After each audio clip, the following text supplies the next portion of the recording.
The Book of Genesis. Full audio narration.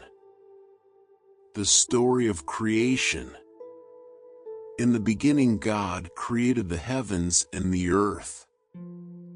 The earth was barren, with no form of life. It was under a roaring ocean covered with darkness. But the Spirit of God was moving over the water. The first day, God said, "I command light to shine." And light started shining. God looked at the light and saw that it was good. He separated light from darkness and named the light day and the darkness night. Evening came, then morning. That was the first day. The second day, God said, "I command a dome to separate the water above it from the water below it." And that's what happened. God made the dome and named it sky. Evening came, then morning. That was the second day.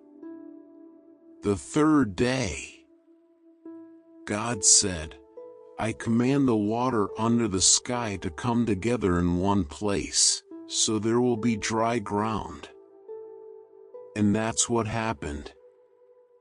God named the dry ground land, and He named the water ocean.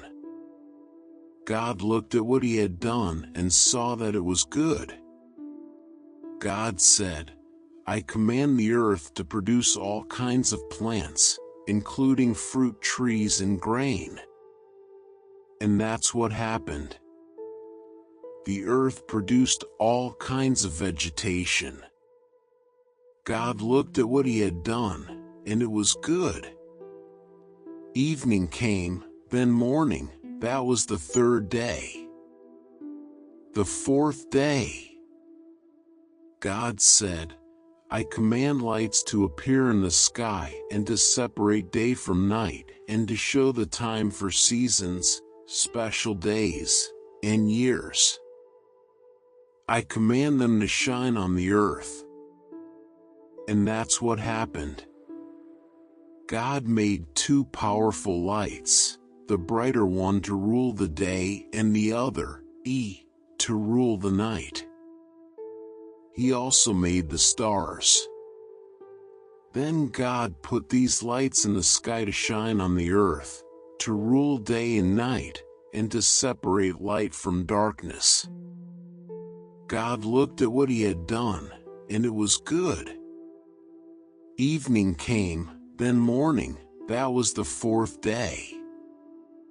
The fifth day, God said, "I command the ocean to be full of living creatures, and I command birds to fly above the earth."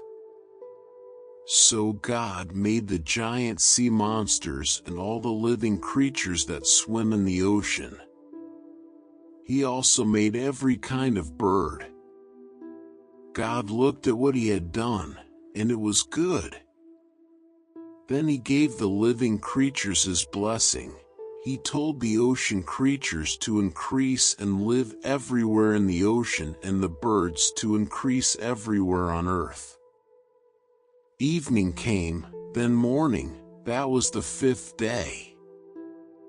The sixth day, God said, "I command the earth to give life to all kinds of tame animals, wild animals, and reptiles." And that's what happened. God made every one of them. Then He looked at what He had done, and it was good. God said, "Now we will make humans, and they will be like us. We will let them rule the fish, the birds, and all other living creatures." So God created humans to be like Himself. He made men and women. God gave them His blessing and said, "Have a lot of children. Fill the earth with people and bring it under your control. Rule over the fish in the ocean, the birds in the sky, and every animal on the earth. I have provided all kinds of fruit and grain for you to eat. 30 And I have given the green plants as food for everything else that breathes, including animals, both wild and tame, and birds. And so it was. God looked at what he had done. All of it was very good. Evening came, then morning, that was the 6th day. So the heavens and the earth and everything else were created.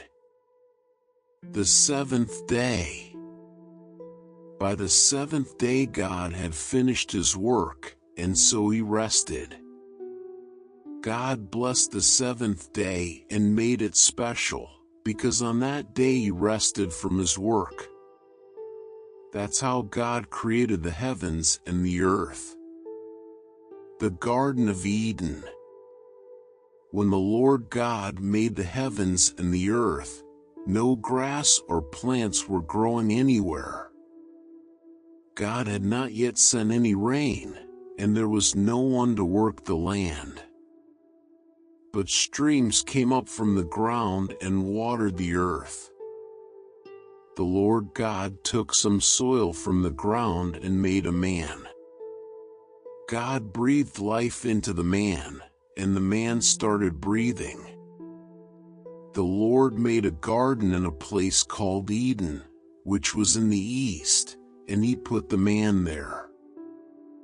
The Lord God filled the garden with all kinds of beautiful trees and fruit trees.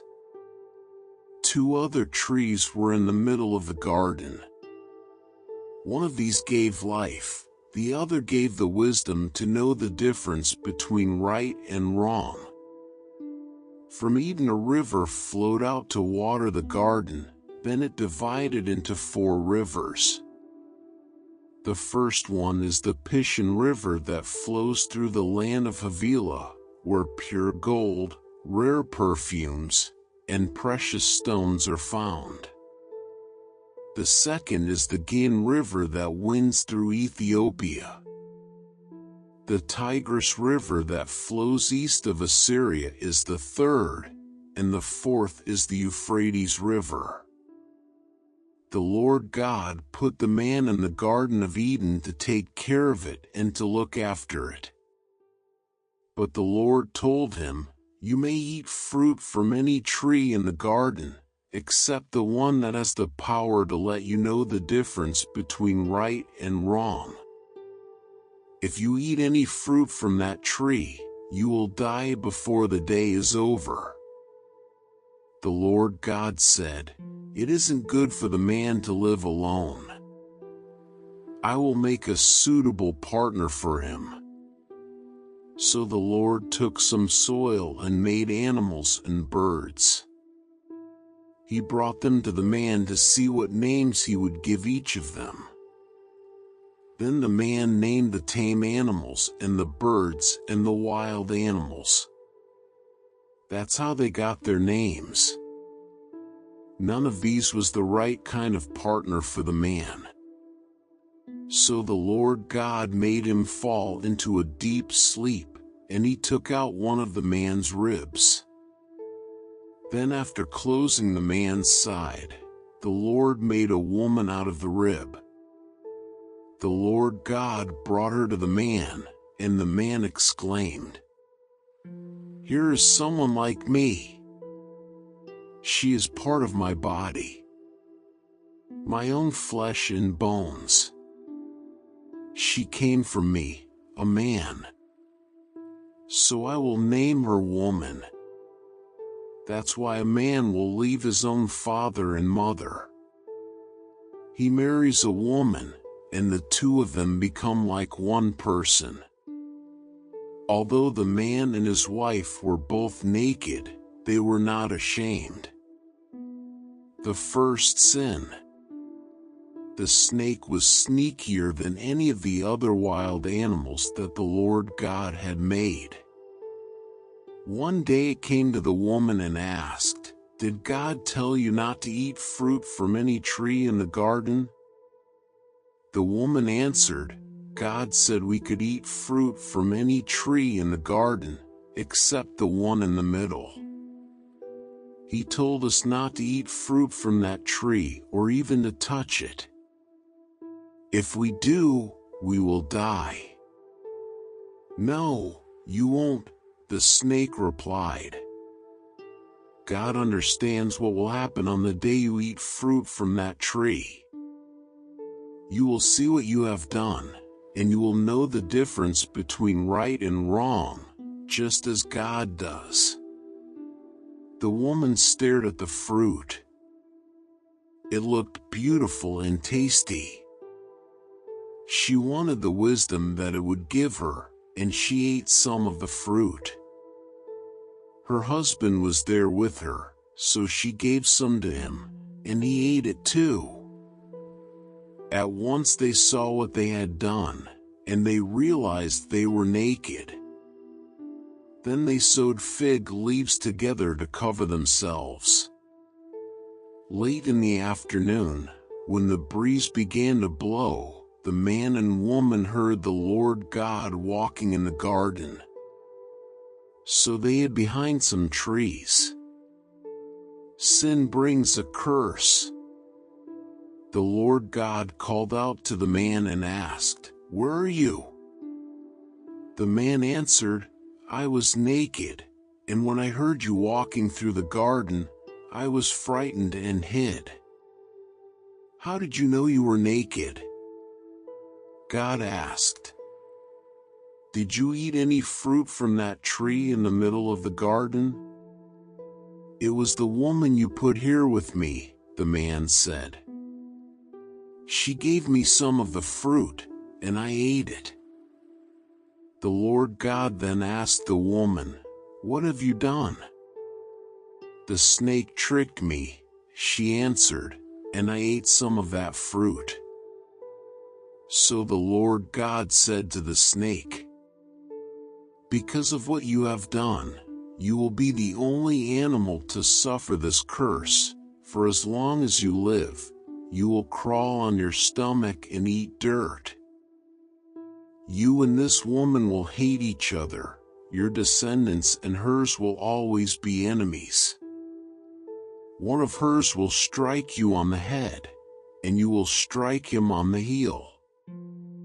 Then the Lord God said to the woman, "You will suffer terribly when you give birth.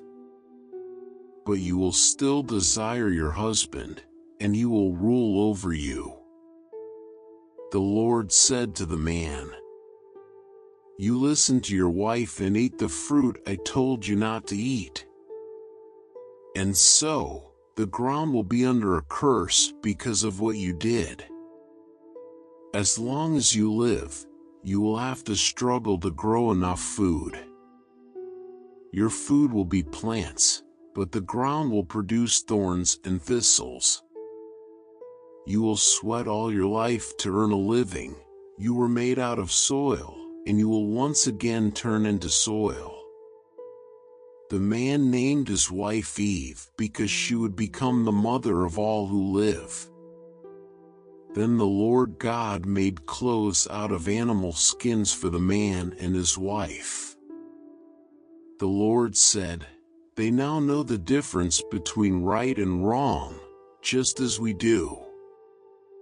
But they must not be allowed to eat fruit from the tree that lets them live forever." So the Lord God sent them out of the Garden of Eden, where they would have to work the ground from which the man had been made. Then God put winged creatures at the entrance to the garden and a flaming, flashing sword to guard the way to the life-giving tree. Cain murders Abel. Adam and Eve had a son. Then Eve said, "I'll name him Cain because I got him with the help of the Lord." Later she had another son and named him Abel. Abel became a sheep farmer, but Cain farmed the land. One day, Cain gave part of his harvest to the Lord, and Abel also gave an offering to the Lord. He killed the firstborn lamb from one of his sheep and gave the Lord the best parts of it. The Lord was pleased with Abel and his offering, but not with Cain and his offering. This made Cain so angry that he could not hide his feelings. The Lord said to Cain, "What's wrong with you? Why do you look so angry? If you had done the right thing, you would be smiling. But you did the wrong thing, and now sin is waiting to attack you like a lion. Sin wants to destroy you, but don't let it." Cain said to his brother Abel, "Let's go for a walk." And when they were out in a field, Cain attacked and killed him. Afterwards the Lord asked Cain, "Where is Abel?" "How should I know?" he answered. "Am I supposed to look after my brother?" Then the Lord said, "Why have you done this terrible thing? You killed your own brother, and his blood flowed onto the ground. Now his blood is calling out for me to punish you. And so, I'll put you under a curse. Because you killed Abel and made his blood run out on the ground, you will never be able to farm it again. When you try to farm the land, it won't produce anything for you. From now on, you'll be without a home, and you'll spend the rest of your life wandering from place to place. This punishment is too hard." Cain said, "You're making me leave my home and live far from you. I will have to wander about without a home, and just anyone could kill me." "No," the Lord answered. "Anyone who kills you will be punished 7 times worse than I am punishing you." So the Lord put a mark on Cain to warn everyone not to kill him. But Cain had to go far from the Lord and live in the land of wandering, which is east of Eden. More and more people. Later, Cain and his wife had a son named Enoch. At the time Cain was building a town, and so he named it Enoch after his son. Then Enoch had a son named Irad, who had a son named Mehujael, who had a son named Methuselah, who had a son named Lamech. Lamech married Ada, then Zillah. Lamech and Ada had 2 sons, Jabal and Jubal. Their son Jabal was the first to live in tents and raise sheep and goats. Jubal was the first to play harps and flutes. Lamech and Zillah had a son named Tubal-Cain who made tools out of bronze and iron. They also had a daughter, whose name was Naamah. One day, Lamech said to his 2 wives, "A young man wounded me, and I killed him. Anyone who tries to get even with me will be punished 10 times more than anyone who tries to get even with Cain." Adam and his wife had another son. They named him Seth, because they said, "God has given us a son to take the place of Abel, who was killed by his brother Cain." Later, Seth had a son and named him Enosh. About this time people started worshiping the Lord. Descendants of Adam. God created men and women to be like himself. He gave them his blessing and called them human beings. The following is a list of the descendants of Adam, the first man. When Adam was 130, he had a son who was just like him, and he named him Seth. Adam had more children and died at the age of 930. When Seth was 105, he had a son named Enosh. Seth had more children and died at the age of 912. When Enosh was 90, he had a son named Kenan. Enosh had more children and died at the age of 905. When Kenan was 70, he had a son named Mahalalel. Kenan had more children and died at the age of 910. When Mahalalel was 65, he had a son named Jared. Mahalalel had more children and died at the age of 895. When Jared was 162, he had a son named Enoch. Jared had more children and died at the age of 962. When Enoch was 65, he had a son named Methuselah, and during the next 300 years he had more children. Enoch truly loved God, and God took him away at the age of 365. When Methuselah was 187, he had a son named Lamech. Methuselah had more children and died at the age of 969. When Lamech was 182, he had a son. Lamech said, "I'll name him Noah because he will give us comfort, as we struggle hard to make a living on this land that the Lord has put under a curse." Lamech had more children and died at the age of 777. After Noah was 500 years old, he had 3 sons and named them Shem, Ham, and Japheth. The Lord will send a flood. More and more people were born, until finally they spread all over the earth. Some of their daughters were so beautiful that supernatural beings came down and married the ones they wanted. Then the Lord said, "I won't let my life-giving breath remain in anyone forever. No one will live for more than 120 years. The children of the supernatural beings who had married these women became famous heroes and warriors. They were called Nephilim and lived on the earth at that time and even later. The Lord saw how bad the people on earth were and that everything they thought and planned was evil. He was sorry that he had made them, and he said, "I'm going to destroy every person on earth. I'll even wipe out animals, birds, and reptiles. I'm sorry I ever made them." But the Lord was pleased with Noah, and this is the story about him. Noah was the only person who lived right and obeyed God. He had 3 sons, Shem, Ham, and Japheth. God knew that everyone was terribly cruel and violent.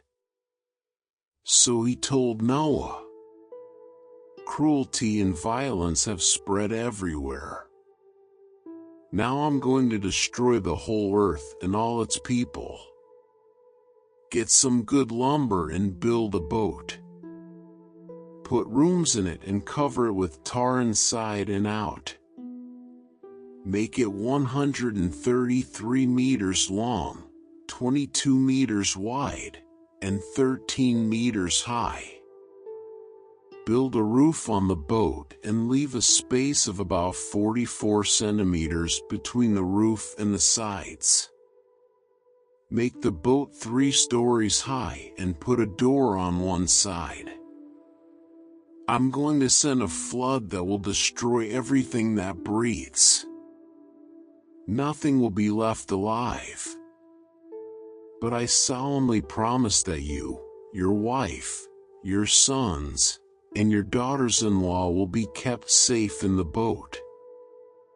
Take into the boat with you a male and a female of every kind of animal and bird, as well as a male and a female of every reptile. I don't want them to be destroyed. Store up enough food both for yourself and for them." Noah did everything God told him to do. The flood. The Lord told Noah, "Take your whole family with you into the boat, because you are the only one on this earth who pleases me. Take 7 pairs of every kind of animal that can be used for sacrifice and 1 pair of all others. Also take 7 pairs of every kind of bird with you. Do this so there will always be animals and birds on the earth. 7 days from now I will send rain that will last for 40 days and nights, and I will destroy all other living creatures I have made." Noah was 600 years old when he went into the boat to escape the flood, and he did everything the Lord had told him to do. His wife, his sons, and his daughters-in-law all went inside with him. He obeyed God and took a male and a female of each kind of animal and bird into the boat with him. 7 days later a flood began to cover the earth.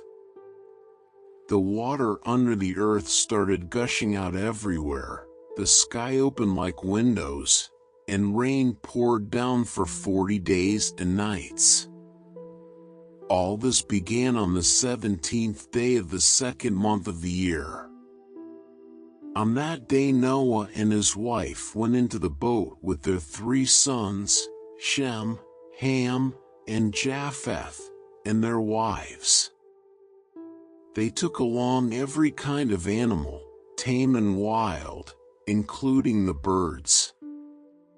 Noah took a male and a female of every living creature with him, just as God had told him to do. And when they were all in the boat, the Lord closed the door. For 40 days the rain poured down without stopping. And the water became deeper and deeper, until the boat started floating high above the ground. Finally, the mighty flood was so deep that even the highest mountain peaks were about 7 meters below the surface of the water. Not a bird, animal, reptile, or human was left alive anywhere on earth. The Lord destroyed everything that breathed. Nothing was left alive except Noah and the others in the boat. 150 days later, the water started going down. The water goes down. God did not forget about Noah and the animals with him in the boat. So God made a wind blow, and the water started going down. God stopped up the places where the water had been gushing out from under the earth. He also closed up the sky, and the rain stopped. For 150 days the water slowly went down. Then on the 17th day of the 7th month of the year, the boat came to rest somewhere in the Ararat Mountains. The water kept going down, and the mountain tops could be seen on the 1st day of the 10th month. 40 days later Noah opened a window to send out a raven, but it kept flying around until the water had dried up. Noah wanted to find out if the water had gone down, so he sent out a dove. Deep water was still everywhere, and when the dove could not find a place to land, it flew back to the boat. Then Noah held out his hand and helped it back in. 7 days later Noah sent the dove out again. It returned in the evening, holding in its beak a green leaf from an olive tree. Noah knew the water was finally going down. He waited 7 more days before sending the dove out again, and this time it did not return. Noah was now 601 years old. And by the first day of that year, almost all the water had gone away. Noah made an opening in the roof of the boat and saw that the ground was getting dry. By the 27th day of the second month, the earth was completely dry. God said to Noah, "You, your wife, your sons, and your daughters-in-law may now leave the boat. Let out the birds, animals, and reptiles, so they can mate and live all over the earth." After Noah and his family had left the boat, the living creatures left in groups of their own kind.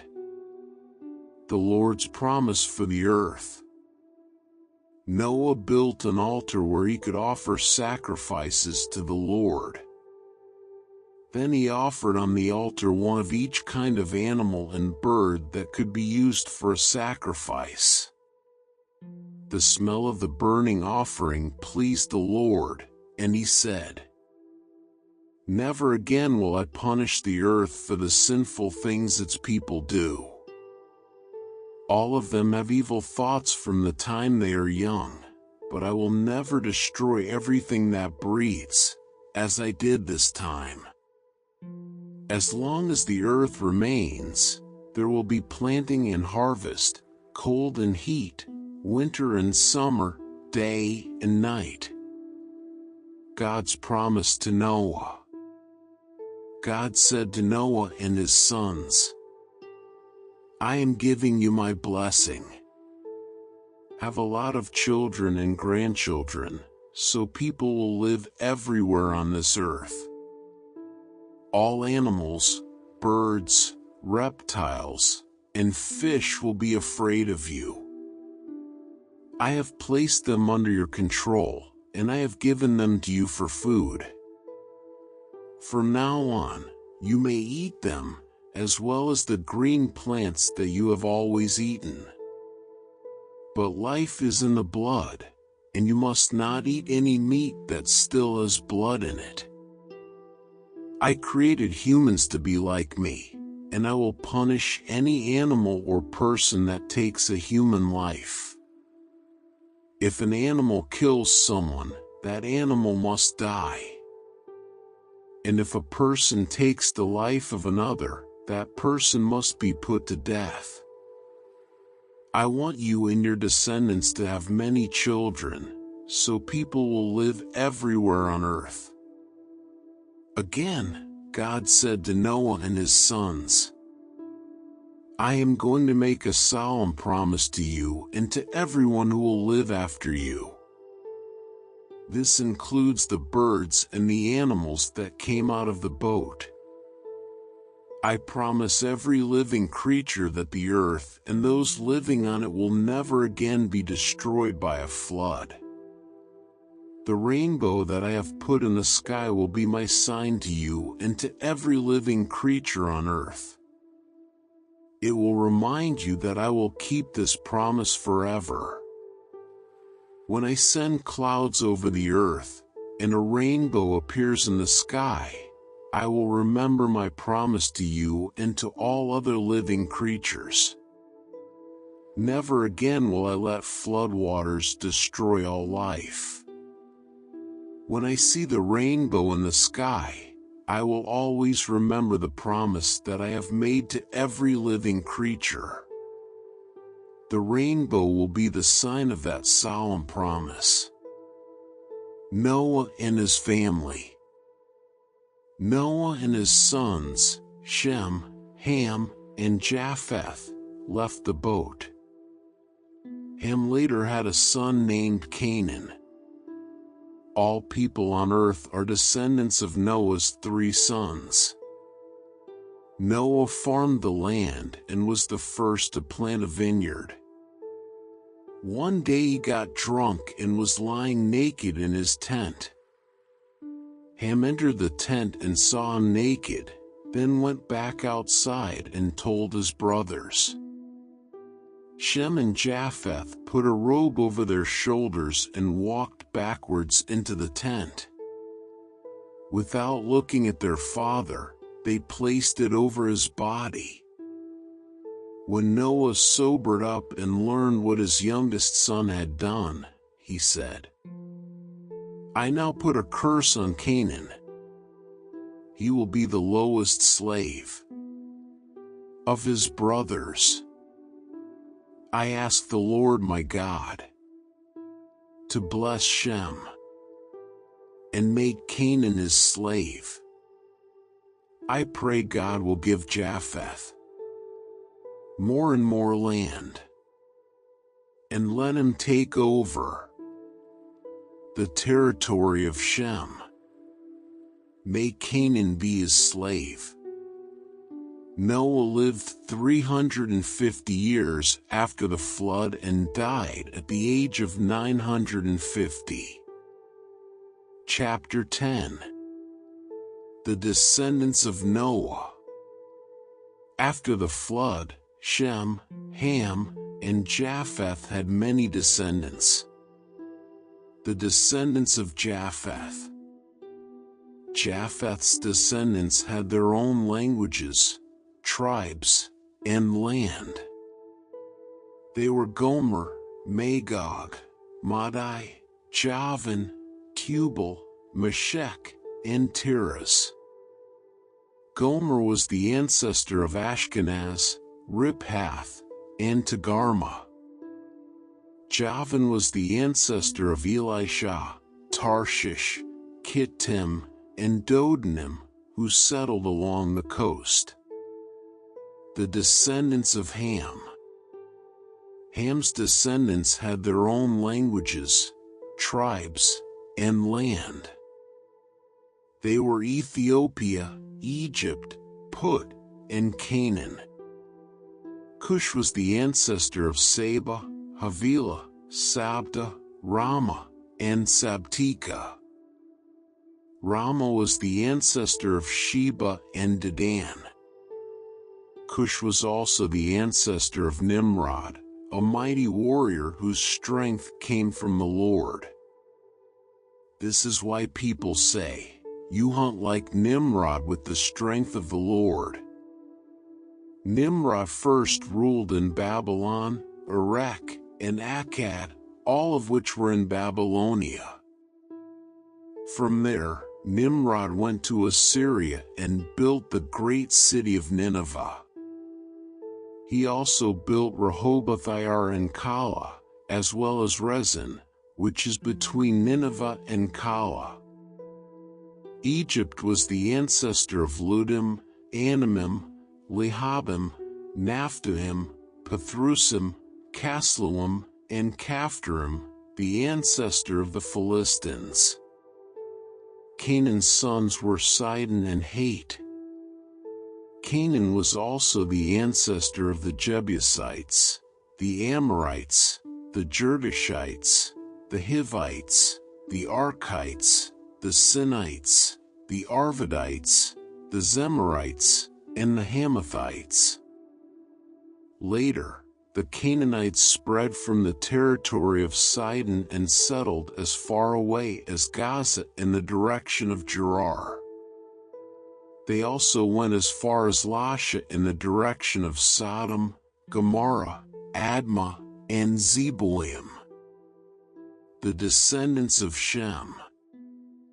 Shem's descendants had their own languages, tribes, and land.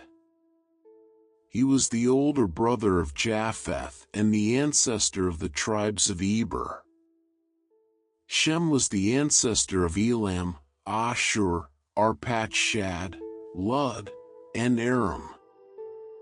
Aram was the ancestor of Uzi, Hul, Gether, and Mash. Arpachshad was the father of Shelah and the grandfather of Eber, whose first son was named Peleg, because it was during his time that tribes divided up the earth. Eber's second son was Joktan. Joktan was the ancestor of Almodad, Shalef, Hazarmaveth, Jerah, Hadoram, Uzal, Diklah, Obal, Abimael, Sheba, Ophir, Havilah, and Jobab. Their land reached from Mesha in the direction of Sephar, the hill country in the east. This completes the list of Noah's descendants. After the flood, their descendants became nations and spread all over the world. Chapter 11. The Tower of Babel. At first, everyone spoke the same language. But after some of them moved from the east and settled in Babylonia, they said, "Let's build a city with a tower that reaches to the sky. We'll use hard bricks and tar instead of stone and mortar. We'll become famous, and we won't be scattered all over the world."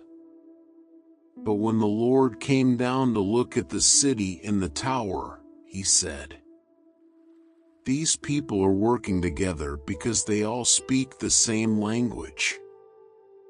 This is just the beginning.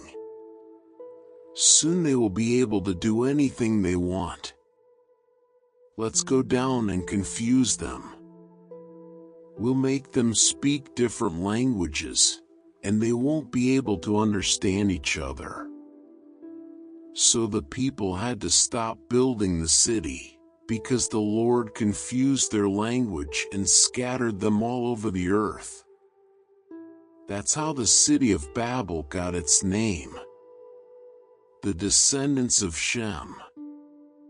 2 years after the flood, when Shem was 100, he had a son named Arpachshad. He had more children and died at the age of 600. This is a list of his descendants. When Arpachshad was 35, he had a son named Shelah. Arpachshad had more children and died at the age of 438. When Shelah was 30, he had a son named Eber. Shelah had more children and died at the age of 433. When Eber was 34, he had a son named Peleg. Eber had more children and died at the age of 464. When Peleg was 30, he had a son named Reu. Peleg had more children and died at the age of 239. When Reu was 32, he had a son named Serug. Reu had more children and died at the age of 239. When Serug was 30, he had a son named Nahor. Serug had more children and died at the age of 230. When Nahor was 29, he had a son named Terah. Nahor had more children and died at the age of 148. The descendants of Terah. After Terah was 70 years old, he had 3 sons, Abram, Nahor, and Haran, who became the father of Lot. Terah's sons were born in the city of Ur in Chaldea, and Haran died there before the death of his father. The following is the story of Terah's descendants. Abram married Sarai, but she was not able to have children. And Nahor married Milcah, who was the daughter of Haran and the sister of Iscah. Terah decided to move from Ur to the land of Canaan. he took along Abram and Sarai and his grandson Lot, the son of Haran. But when they came to the city of Haran, they settled there instead. Terah lived to be 205 years old and died in Haran. Chapter 12. The Lord chooses Abram. The Lord said to Abram, "Leave your country, your family, and your relatives and go to the land that I will show you. I will bless you and make your descendants into a great nation. You will become famous and be a blessing to others. I will bless those who bless you, but I will put a curse on anyone who puts a curse on you. Everyone on earth will be blessed because of you." Abram was 75 years old when the Lord told him to leave the city of Haran. He obeyed and left with his wife Sarai, his nephew Lot, and all the possessions and slaves they had acquired while in Haran. When they came to the land of Canaan, Abram went as far as the sacred tree of Moreh in a place called Shechem. The Canaanites were still living in the land at that time, but the Lord appeared to Abram and promised, "I will give this land to your family forever." Abram then built an altar there for the Lord. Abram traveled to the hill country east of Bethel and camped between Bethel and Ai, where he built another altar and worshipped the Lord. Later, Abram started up toward the southern desert. Abram in Egypt. The crops failed, and there was no food anywhere in Canaan. So Abram and his wife Sarai went to live in Egypt for a while. But just before they got there, Abram said, "Sarai, you are really beautiful.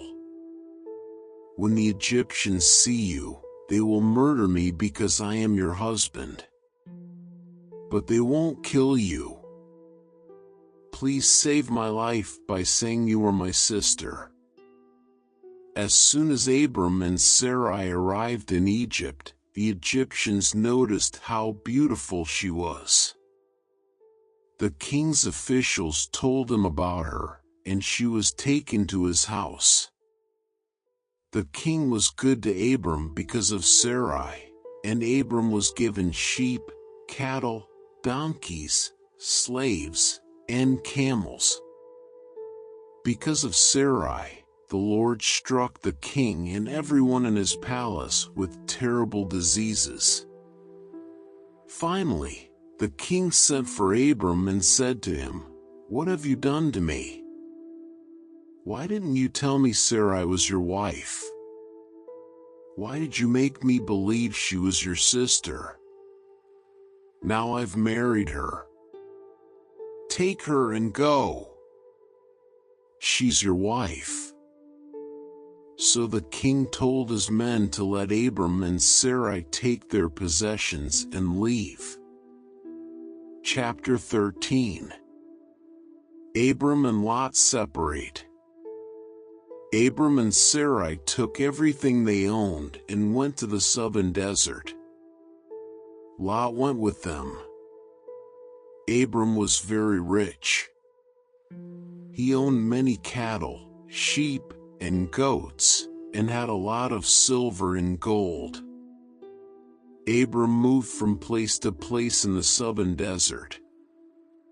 And finally, he went north and set up his tents between Bethel and Ai, where he had earlier camped and built an altar.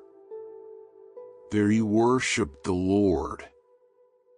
Lot, who was traveling with him, also had sheep, goats, and cattle, as well as his own family and slaves.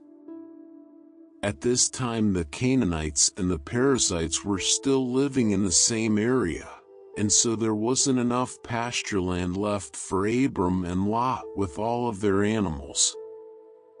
Besides this, The men who took care of Abram's animals and the ones who took care of Lot's animals started quarreling. Abram said to Lot, "We are close relatives. We shouldn't argue, and our men shouldn't be fighting one another. There is plenty of land for you to choose from. Let's separate. If you go north, I'll go south. If you go south, I'll go north." This happened before the Lord had destroyed the cities of Sodom and Gomorrah. And when Lot looked around, he saw there was plenty of water in the Jordan Valley. All the way to Zoar the valley was as green as the garden of the Lord or the land of Egypt. So Lot chose the whole Jordan Valley for himself, and as he started out toward the east, he and Abram separated. Abram stayed in the land of Canaan. But Lot settled near the cities of the valley and put up his tents not far from Sodom, where the people were evil and sinned terribly against the Lord. Abram moves to Hebron. After Abram and Lot had gone their separate ways, the Lord said to Abram, "Look around to the north, south, east, and west. I will give you and your family all the land you can see. It will be theirs forever. I will give you more descendants than there are specks of dust on the earth, and someday it will be easier to count those specks of dust than to count your descendants. Now walk back and forth across the land, because I am going to give it to you." Abram took down his tents and went to live near the sacred trees of Mamre at Hebron, where he built an altar in honor of the Lord. Chapter 14. Abram rescues Lot. About this time, King Amraphel of Babylonia, King Arioch of Elasa, King Chedorlaomer of Elam, and King Tidal of Goyim attacked King Bera of Sodom, King Birsha of Gomorrah, King Shernab of Admah, King Shemeber of Zeboim, and the king of Bela, a city also known as Zoar. King Chedorlaomer and his allies had ruled these last 5 kings for 12 years. But in the 13th year the kings rebelled and joined forces in Siddim Valley, which is now covered by the southern part of the Dead Sea. A year later, King Chedorlaomer and his allies attacked and defeated the Rephates in Ashtaroth Karnaim, the Zuzites in Ham, and the Emites in Shave Kiriathaim. They also defeated the Horites in the hill country of Edom, as far as El Paran, near the desert. They went back to the city of En-Mishpat, better known as Kadesh. Then they captured all the land that belonged to the Amalekites, and they defeated the Amorites who were living in Hazazon Tamar. At Siddim Valley, the armies of the kings of Sodom, Gomorrah, Admah, Zeboim, and Bela fought the armies of King Chedorlaomer of Elam, King Tidal of Goyim, King Amraphel of Babylonia, and King Arioch of Elasa. The valley was full of tar pits, and when the troops from Sodom and Gomorrah started running away, some of them fell into the pits. Others escaped to the hill country. Their enemies took everything of value from Sodom and Gomorrah, including their food supplies. They also captured Abram's nephew Lot, who lived in Sodom. They took him and his possessions and then left. At this time, Abram the Hebrew was living near the oaks that belonged to Mamre the Amorite. Mamre and his brothers Eshcol and Aner were Abram's friends. Someone who had escaped from the battle told Abram that his nephew Lot had been taken away. 318 of Abram's servants were fighting men, so he took them and followed the enemy as far north as the city of Dan. That night, Abram divided up his troops, attacked from all sides, and won a great victory. But some of the enemy escaped to the town of Hobah north of Damascus, and Abram went after them.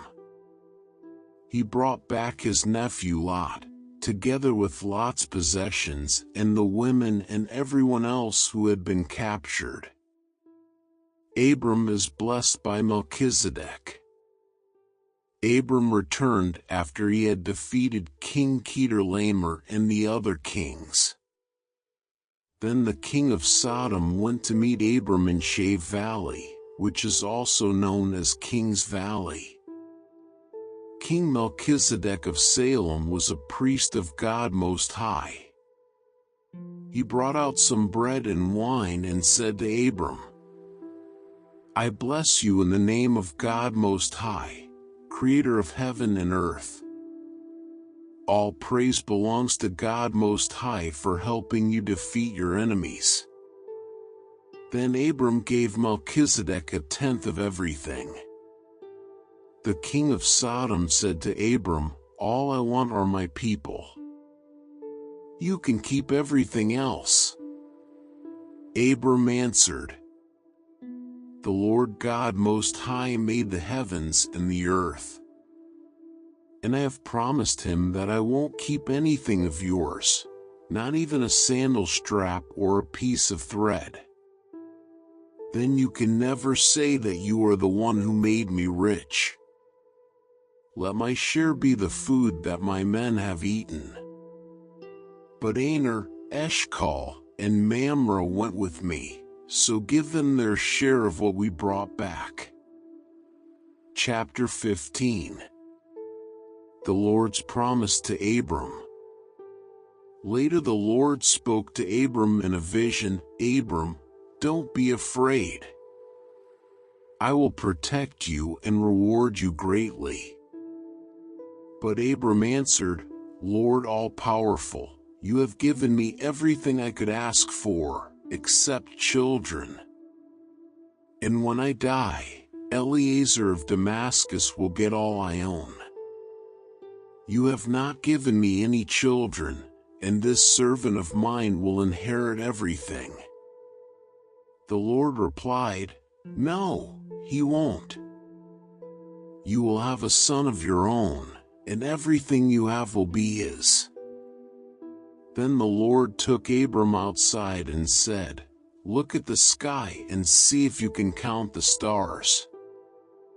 That's how many descendants you will have." Abram believed the Lord, so the Lord was pleased with him and accepted him. The Lord makes another promise to Abram. The Lord said to Abram, "I brought you here from Ur in Chaldea, and I gave you this land." Abram asked, "Lord God, how can I know the land will be mine?" Then the Lord told him, "Bring me a 3-year-old cow, a 3-year-old female goat, a 3-year-old ram, a dove, and a young pigeon." Abram obeyed the Lord. Then he cut the animals in half and laid the 2 halves of each animal opposite each other on the ground. But he did not cut the doves and pigeons in half. And when birds came down to eat the animals, Abram chased them away. As the sun was setting, Abram fell into a deep sleep, and everything became dark and frightening. Then the Lord said, "Abram, you will live to an old age and die in peace. But I solemnly promise that your descendants will live as foreigners in a land that doesn't belong to them. They will be forced into slavery and abused for 400 years. but I will terribly punish the nation that enslaves them, and they will leave with many possessions.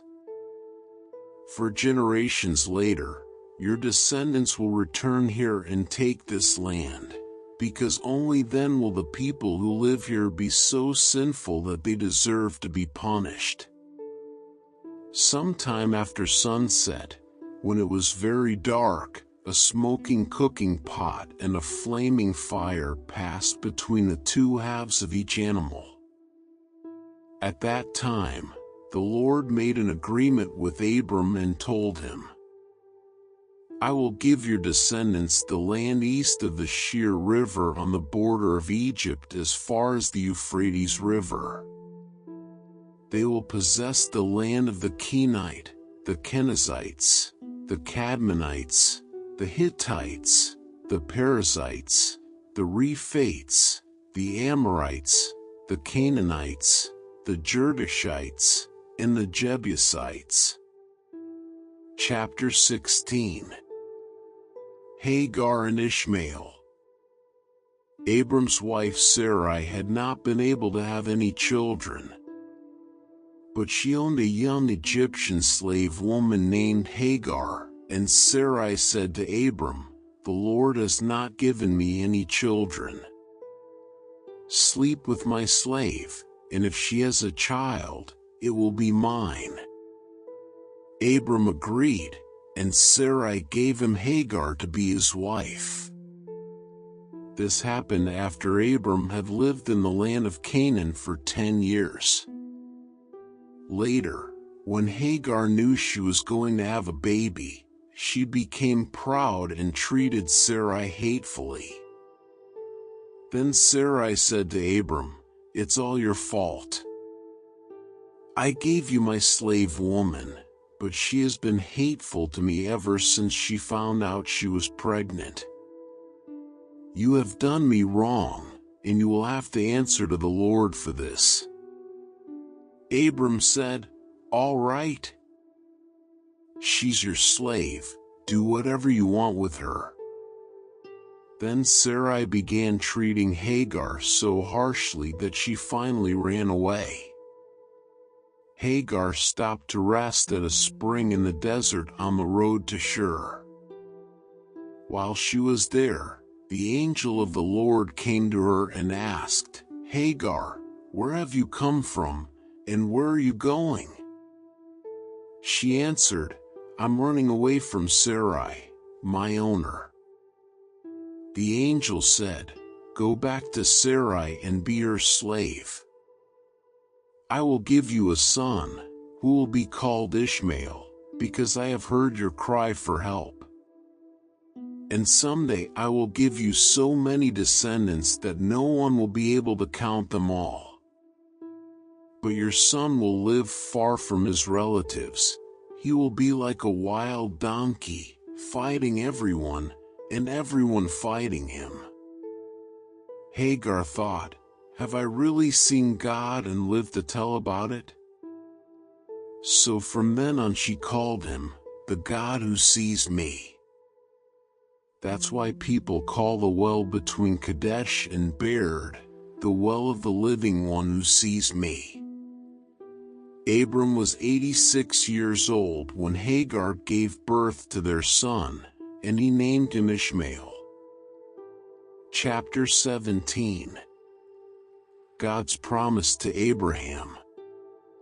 When Abram was 99 years old, the Lord appeared to him again and said, I am God all-powerful. If you obey me and always do right, I will keep my solemn promise to you and give you more descendants than can be counted. Abram bowed with his face to the ground, and God said, I promise that you will be the father of many nations. So now I'm changing your name from Abram to Abraham.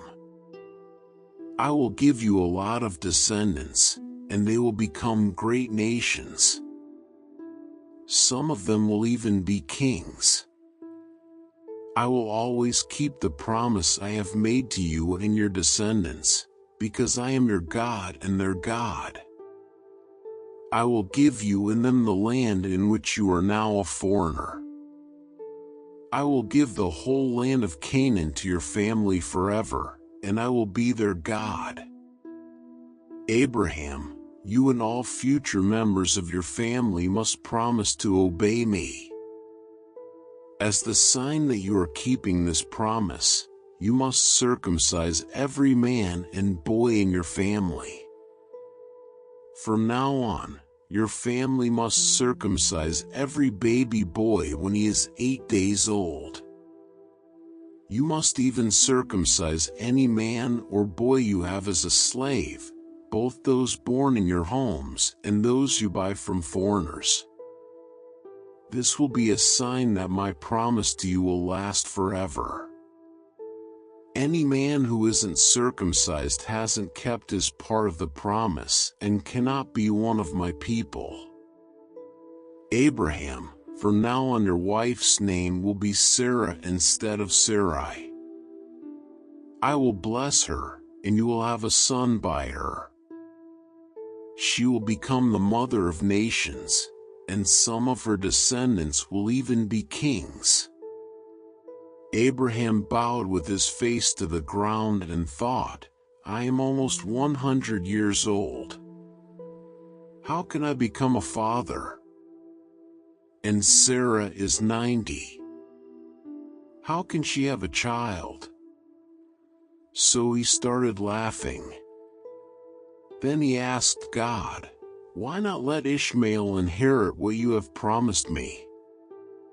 But God answered, no. You and Sarah will have a son.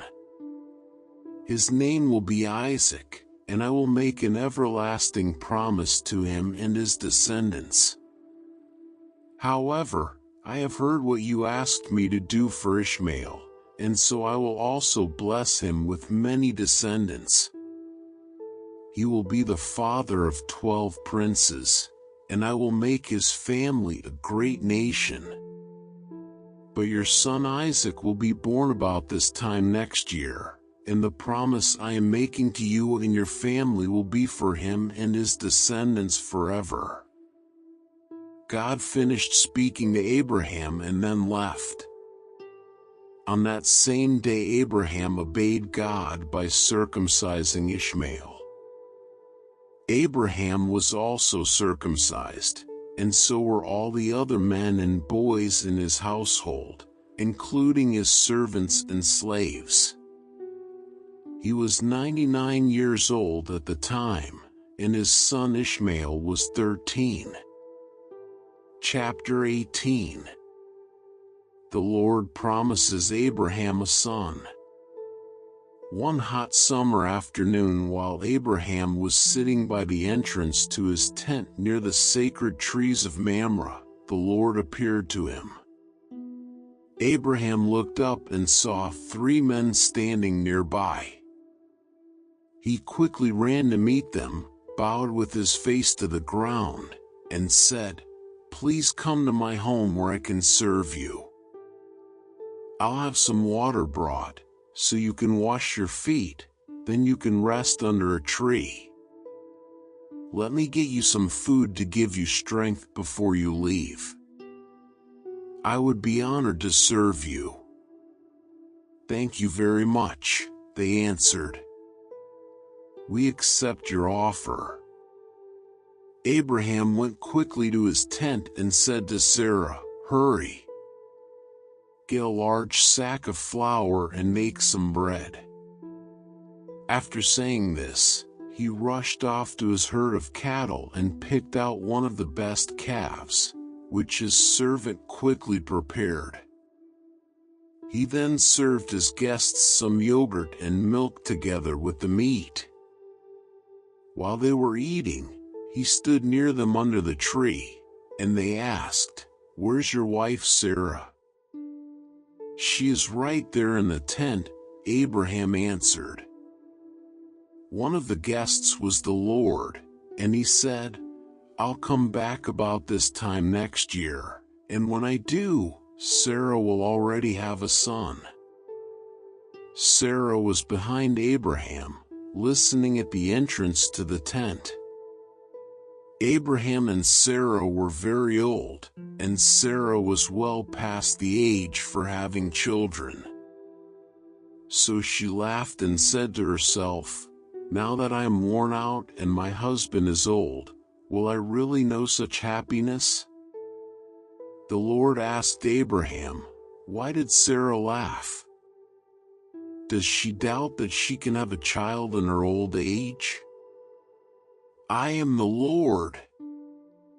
There is nothing too difficult for me. I'll come back next year at the time I promised, and Sarah will already have a son." Sarah was so frightened that she lied and said, "I didn't laugh." "Yes, you did," he answered. Abraham prays for Sodom. When the three men got ready to leave, they looked down towards Sodom, and Abraham walked part of the way with them. The Lord said to himself, "I should tell Abraham what I am going to do, since his family will become a great and powerful nation that will be a blessing to all the other nations on earth. I have chosen him to teach his family to obey me forever and to do what is right and fair. If they do, I will give Abraham many descendants, just as I promised." The Lord said, "Abraham, I have heard that the people of Sodom and Gomorrah are doing all kinds of evil things. Now I am going down to see for myself if those people really are that bad. If they aren't, I would like to know." The men turned and started toward Sodom. But the Lord stayed with Abraham. And Abraham asked him, "Lord, when you destroy the evil people, are you also going to destroy those who are good? Wouldn't you spare the city if there are only 50 good people in it? You surely wouldn't let them be killed when you destroy the evil ones. You are the judge of all the earth, and you do what is right." The Lord replied, "If I find 50 good people in Sodom, I will save the city to keep them from being killed." Abraham answered, "I am nothing more than the dust of the earth. Please forgive me, Lord, for daring to speak to you like this. But suppose there are only 45 good people in Sodom. Would you still wipe out the whole city?" "If I find 45 good people," the Lord replied, "I won't destroy the city.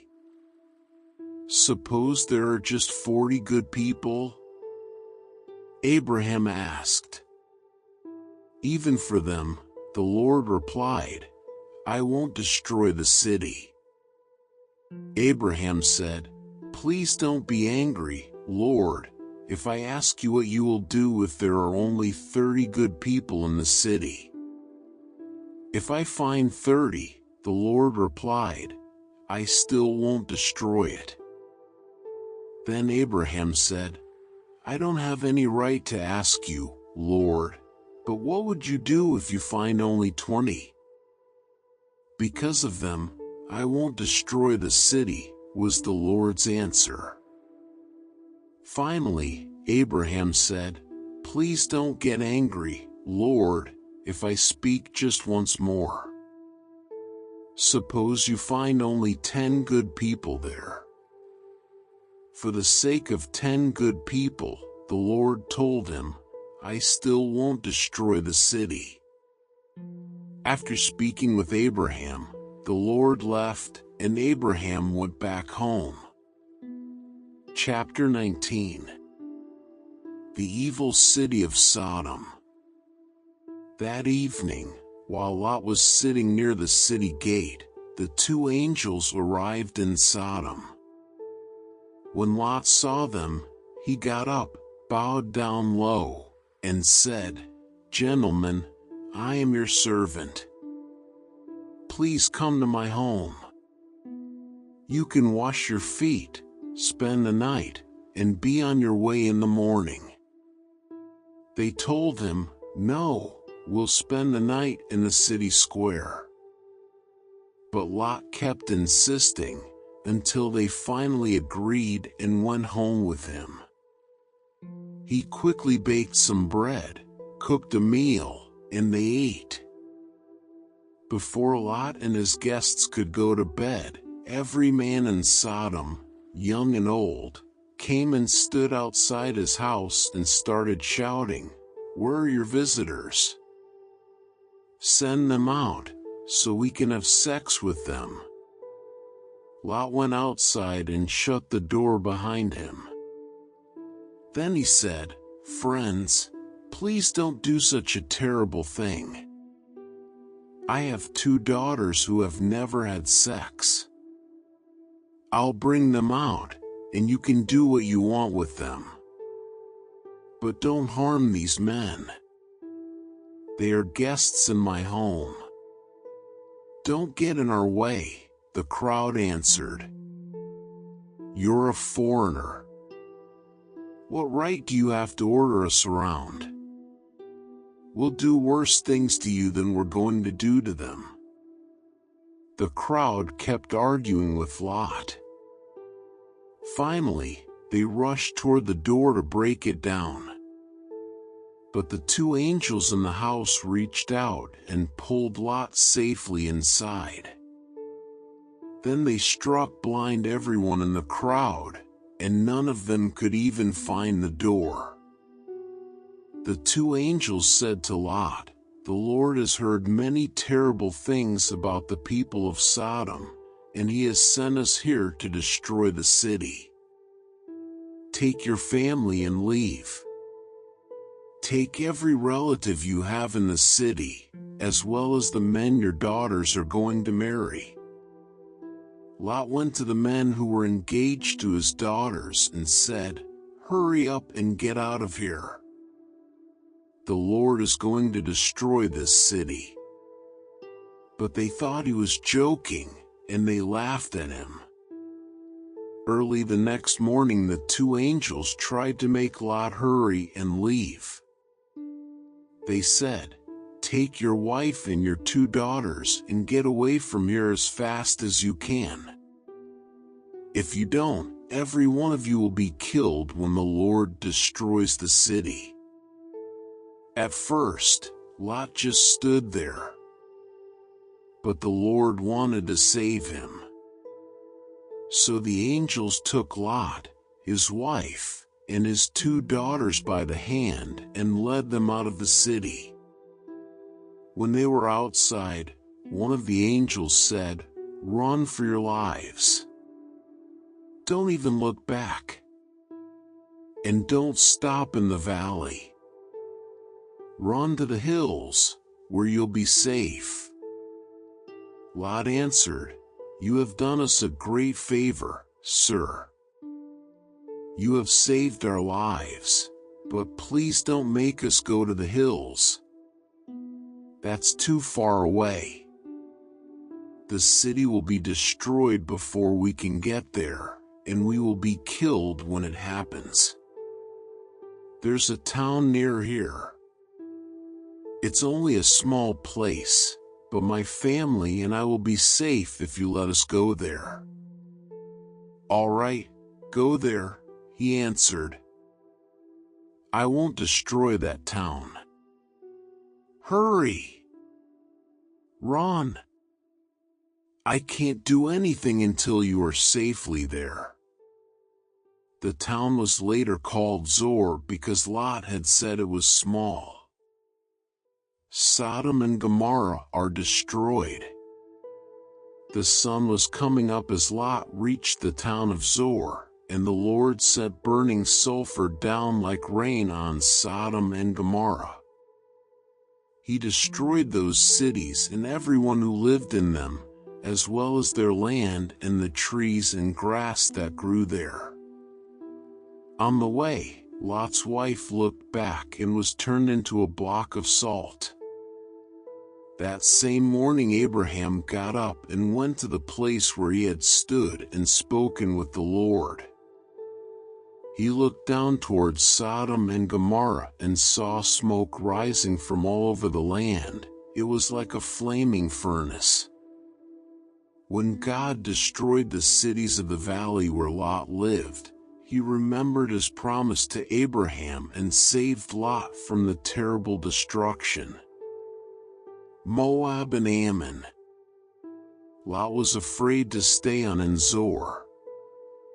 So he took his 2 daughters and moved to a cave in the hill country.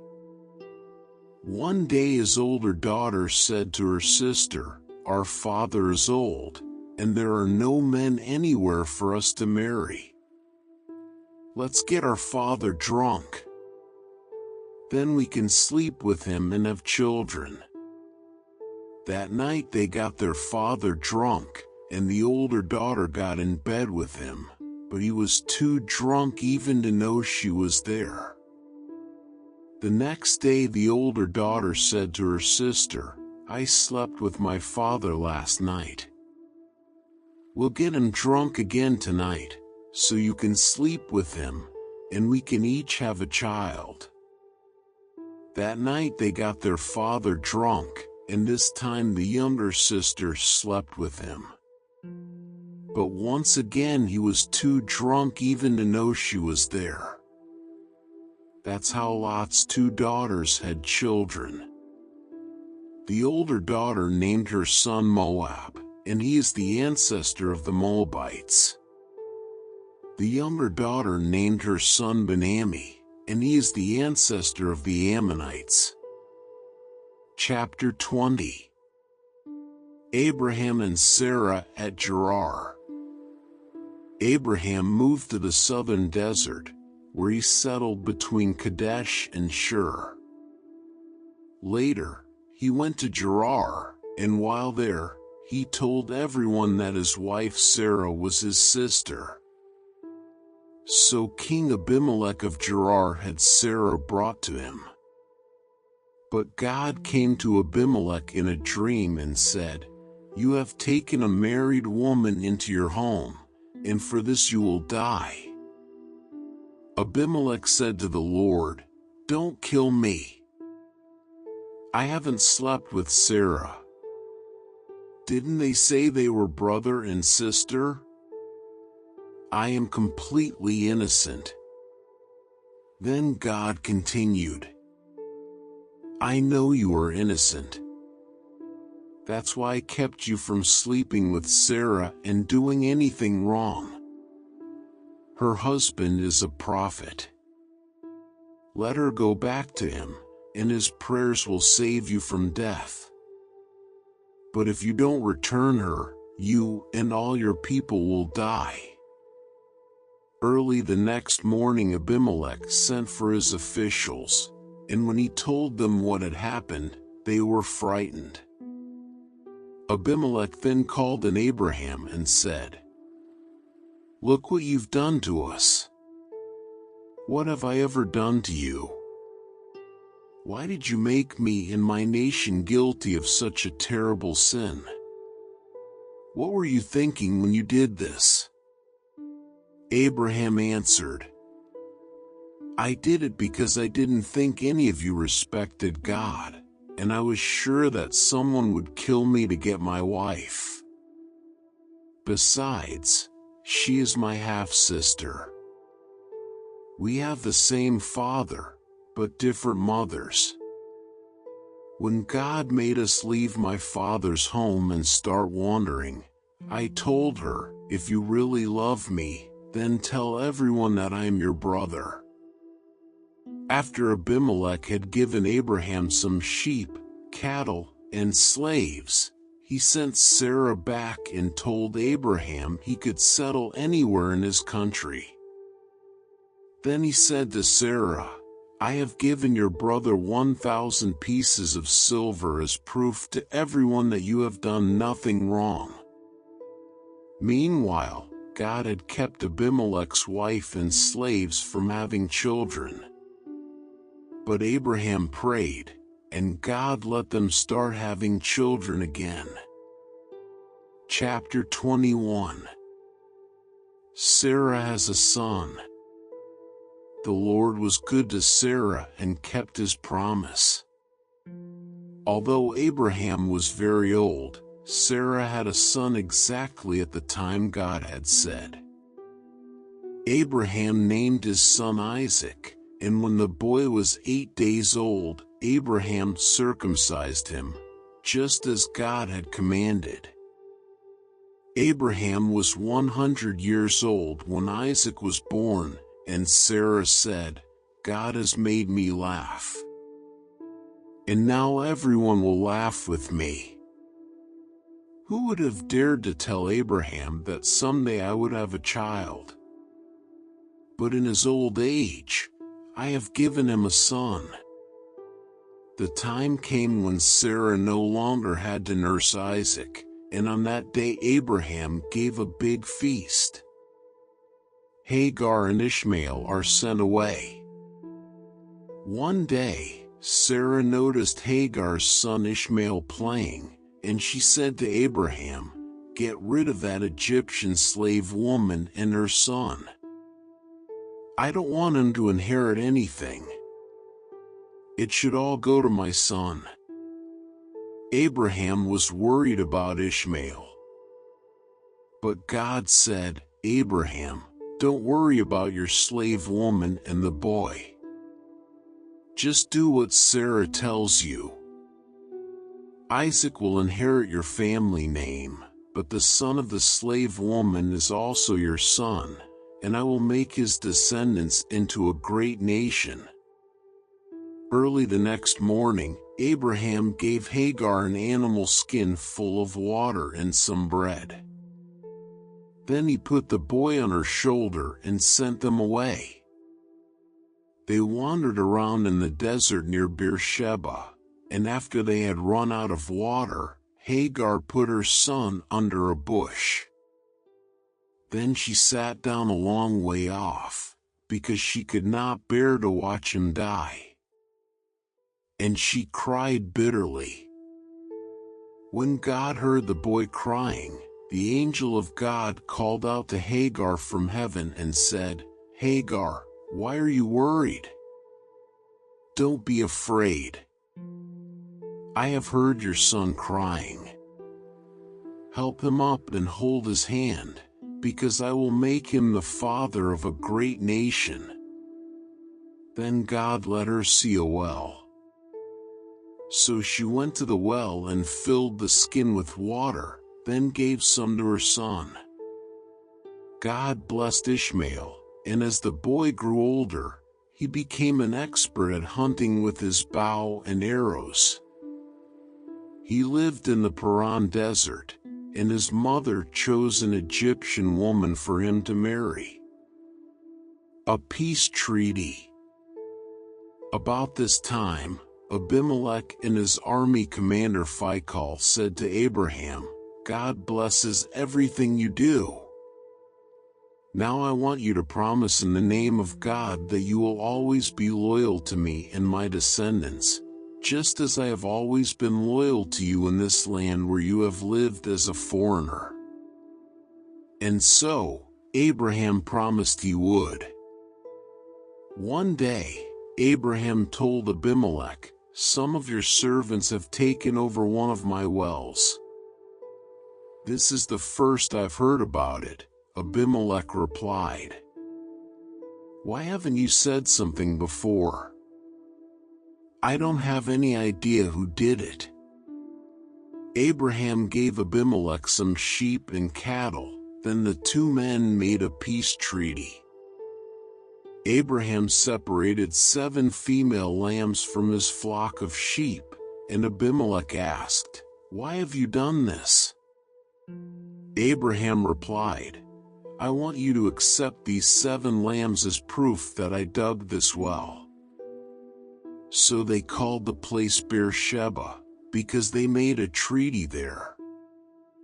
When the treaty was completed, Abimelech and his army commander Phicol went back to the land of the Philistines. Abraham planted a tamarisk tree in Beersheba and worshipped the eternal Lord God.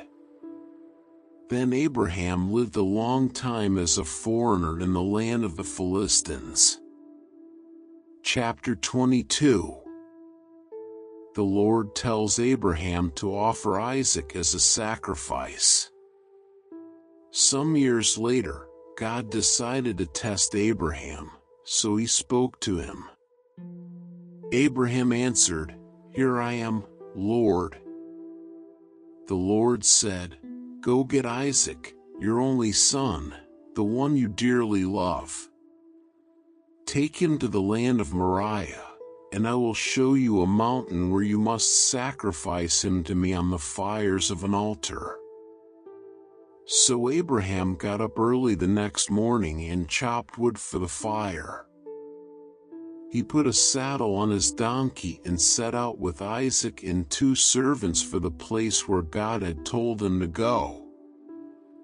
3 days later, Abraham looked off in the distance and saw the place. He told his servants, "Stay here with the donkey, while my son and I go over there to worship. We will come back." Abraham put the wood on Isaac's shoulder, but he carried the hot coals and the knife. As the 2 of them walked along, Isaac said, "Father, we have the coals and the wood, but where's the lamb for the sacrifice?" "My son," Abraham answered, "God will provide the lamb."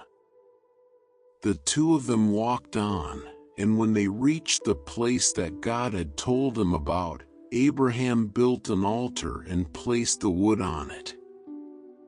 Next, he tied up his son and put him on the wood. He then took the knife and got ready to kill his son. But the Lord's angel shouted from heaven, "Abraham! Abraham!" "Here I am," he answered. "Don't hurt the boy or harm him in any way," the angel said. "Now I know that you truly obey God, because you were willing to offer him your only son." Abraham looked up and saw a ram caught by its horns in the bushes. So he took the ram and sacrificed it instead of his son. Abraham named that place "The Lord Will Provide." And even now people say, "On the mountain of the Lord it will be provided." The Lord's angel called out from heaven a second time.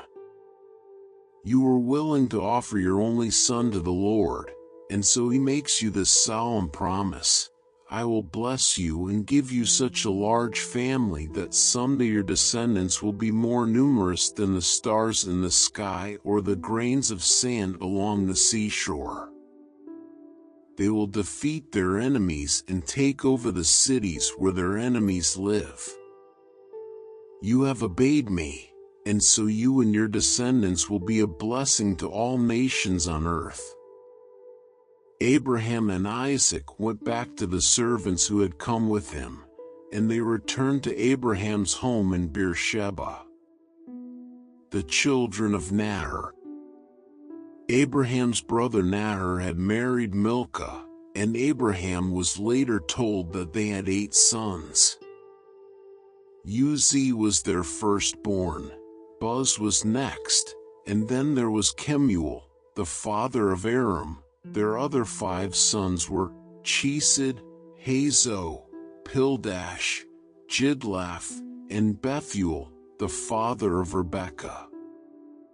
Nahor also had another wife, Reumah, who had 4 sons, Tebah, Gaham, Tahash, and Maacah. Chapter 23. Sarah's death and burial. When Sarah was 127 years old, she died in Kiriath Arba, better known as Hebron, in the land of Canaan. After Abraham had mourned for her, he went to the Hittites and said, "I live as a foreigner in your land, and I don't own any property where I can bury my wife. Please let me buy a piece of land." "Sir," they answered, "you are an important man. Choose the best place to bury your wife. None of us would refuse you a resting place for your dead." Abraham bowed down and replied, "If you are willing to let me bury my wife here, please ask Zohar's son Ephron to sell me Machpelah cave at the end of his field. I'll pay what it's worth, and all of you can be witnesses." Ephron was sitting there near the city gate when Abraham made this request, and he answered, "Sir, the whole field, including the cave, is yours. With my own people as witnesses, I freely give it to you as a burial place for your dead." Once again, Abraham bowed down and said to Ephron, "In front of these witnesses, I offer you the full price, so I can bury my wife. Please accept my offer." "But sir," the man replied, "the property is worth only 400 pieces of silver. Why should we haggle over such a small amount? Take the land. It's yours." Abraham accepted Ephron's offer and paid him the 400 pieces of silver in front of everyone at the city gate. That's how Abraham came to own Ephron's property east of Mamre, which included the field with all of its trees, as well as Machpelah cave at the end of the field. So Abraham buried his wife Sarah in Machpelah cave that was in the field he had bought from the Hittites. Chapter 24. A wife for Isaac. Abraham was now a very old man. The Lord had made him rich and successful. One day, Abraham called his most trusted servant and asked him to make a solemn promise. "In the name of the Lord, who rules heaven and earth, don't choose a wife for my son Isaac from the people here in Canaan. Go back to the land where I was born and find a wife for him from among my relatives." The servant asked, "What if the woman I choose refuses to come here with me? Should I send Isaac there to find a wife?" "No," Abraham replied. "Don't ever do that. The Lord who brought me here promised that he would give this land to my descendants forever. When you go back, the Lord will send his angel ahead of you to help you find a wife for my son. If the woman refuses to come, you're free from this promise. But do not take my son back there." The servant agreed to follow Abraham's instructions. He loaded 10 camels with valuable gifts and set out for the city in northern Syria where Abraham's brother Nahor lived. When he arrived, he let the camels rest near a well outside the city, where the women came for water. He prayed to the Lord, asking for guidance. "Please let me find a wife for Isaac today. I will ask a young woman for a drink, and if she offers to water my camels as well, I'll know she is the one you have chosen." Before he finished praying, Rebekah, a beautiful young woman, arrived with a water jar. She gave the servant a drink and then offered to water his camels. The servant watched in amazement, knowing she was the one God had chosen. He gave Rebekah a gold ring and 2 gold bracelets and asked her about her family. She revealed that her father was Bethuel, the son of Nahor. The servant thanked the Lord for leading him to Abraham's relatives. Rebekah ran home to tell her family. Her brother Laban saw the gifts and invited the servant to stay. After recounting his mission and the miraculous signs, the family agreed that Rebekah should go with him. Rebekah and her maidens prepared to leave immediately. They gave her a blessing, praying for her to have many children and for her descendants to defeat their enemies. When they arrived in Canaan, Isaac was in the fields. Rebekah saw him approaching and covered her face with a veil. The servant told Isaac everything that had happened, and Isaac took Rebekah into the tent where his mother had lived. Rebekah became his wife, and Isaac loved her, finding comfort after his mother's death. Chapter 25. Abraham marries Keturah. Abraham married Keturah, and they had 6 sons: Zimran, Jokshan, Medan, Midian, Ishbak, and Shua. Jokshan's descendants included Sheba and Dedan. Dedan had 3 sons: Ashurim, Letushim, and Lumim. Midian had 5 sons: Ephah, Epher, Hanok, Abida, and Eldah. Before his death, Abraham gave gifts to the sons of Hagar and Keturah and sent them to live in the east, away from his son Isaac. Abraham left everything to Isaac. The death of Abraham. Abraham lived to be 175 years old. Isaac and Ishmael buried him in Machpelah Cave, which was part of the field Abraham had bought from Ephron the Hittite. He was buried beside his wife Sarah. After Abraham's death, God blessed Isaac, who moved to a place called the Well of the Living One Who Sees Me. Ishmael's descendants. Ishmael, the son of Abraham and Hagar, had 12 sons: Nebaioth, Kedar, Adbeel, Mibsam, Mishma, Duma, Massa, Hadad, Tema, Jetur, Naphish, and Kedemah. Each son became a tribal chief, and their descendants settled from Avila to Shur, east of Egypt on the way to Ashur. Ishmael was 137 when he died. The birth of Esau and Jacob.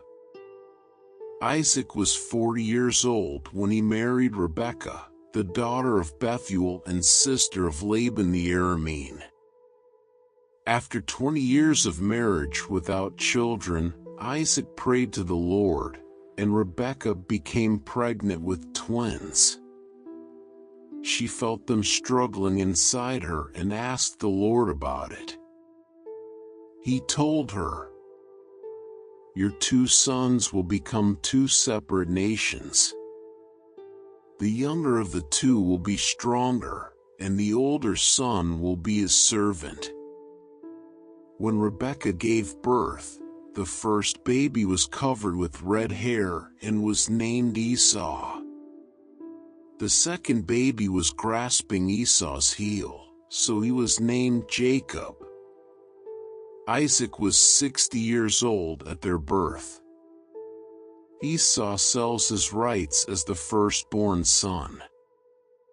As the boys grew, Esau became a skilled hunter who enjoyed the outdoors, while Jacob lived a quieter life as a shepherd. Isaac favored Esau for his hunting, but Rebekah preferred Jacob. One day, Jacob was cooking stew when Esau came in famished and asked for some. Jacob offered to give him stew in exchange for his birthright. Esau, feeling desperate and thinking he was near death, agreed. Jacob made Esau promise his birthright, and then gave him bread and stew. Esau ate and left, showing he valued his birthright lightly. Chapter 26. Isaac and Abimelech. Once during Abraham's lifetime, the fields had not produced enough grain, and now the same thing happened. So Isaac went to King Abimelech of the Philistines in the land of Gerar, because the Lord had appeared to Isaac and said, "Isaac, stay away from Egypt. I will show you where I want you to go. You will live there as a foreigner, but I will be with you and bless you. I will keep my promise to your father Abraham by giving this land to you and your descendants. I will give you as many descendants as there are stars in the sky, and I will give your descendants all of this land. They will be a blessing to every nation on earth because Abraham did everything I told him to do." Isaac moved to Gerar with his beautiful wife Rebekah. He was afraid that someone might kill him to get her, and so he told everyone that Rebekah was his sister. After Isaac had been there a long time, King Abimelech looked out a window and saw Isaac hugging and kissing Rebekah. Abimelech called him in and said, "Rebekah must be your wife. Why did you say she is your sister?" "Because I thought someone would kill me," Isaac answered. "Don't you know what you've done?" Abimelech exclaimed. "If someone had slept with her, you would have made our whole nation guilty." Then Abimelech warned his people that anyone who even touched Isaac or Rebekah would be put to death.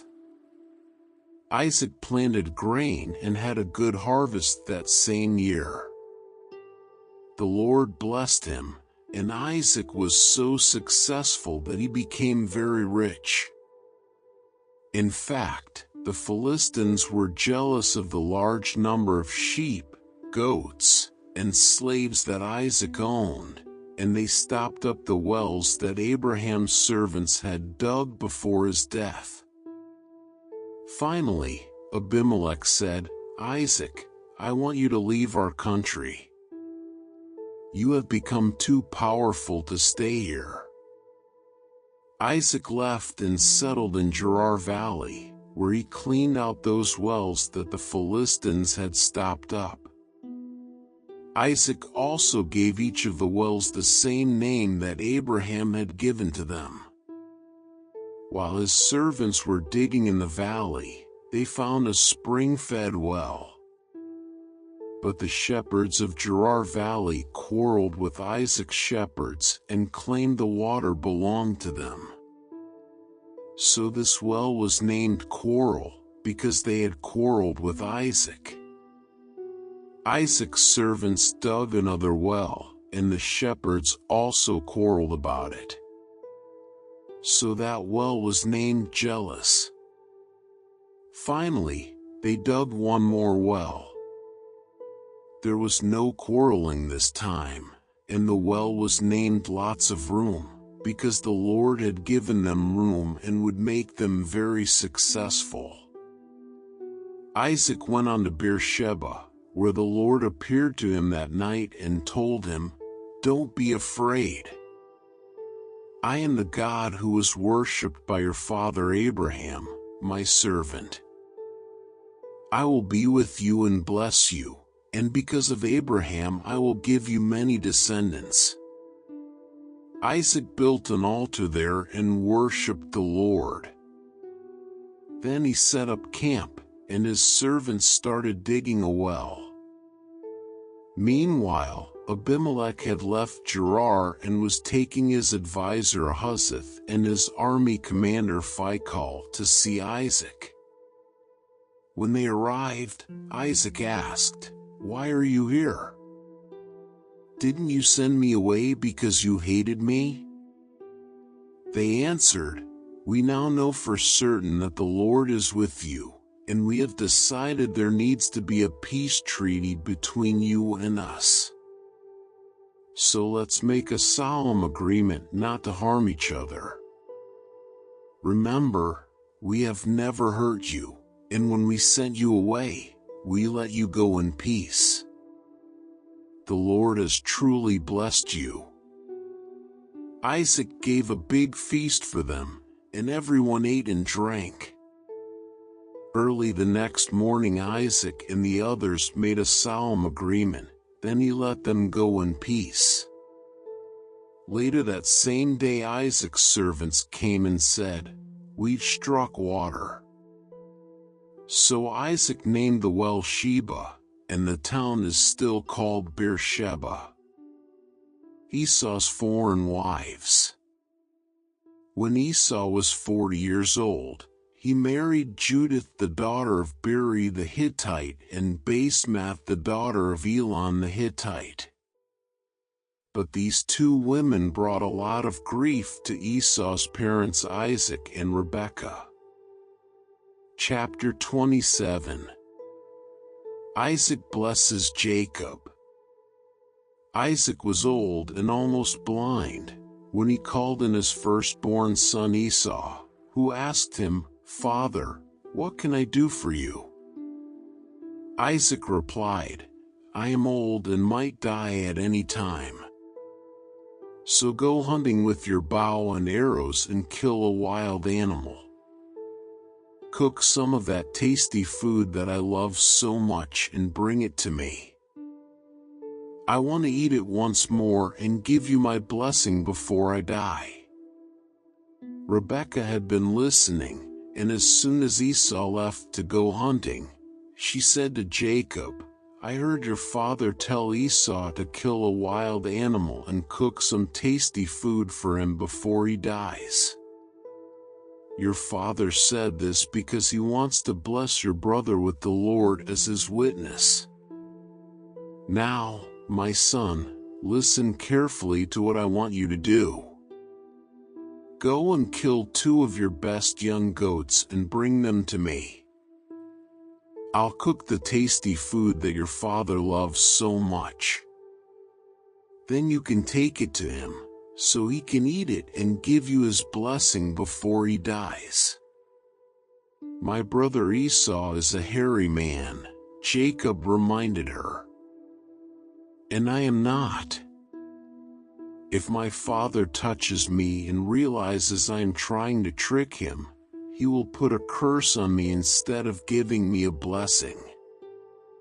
Rebekah insisted, "Let his curse fall on me. Just do what I say and bring me the meat." So Jacob brought the meat to his mother, and she cooked the tasty food that his father liked. Then she took Esau's best clothes and put them on Jacob. She also covered the smooth part of his hands and neck with goat skins and gave him some bread and the tasty food she had cooked. Jacob went to his father and said, "Father, here I am." "Which one of my sons are you?" his father asked.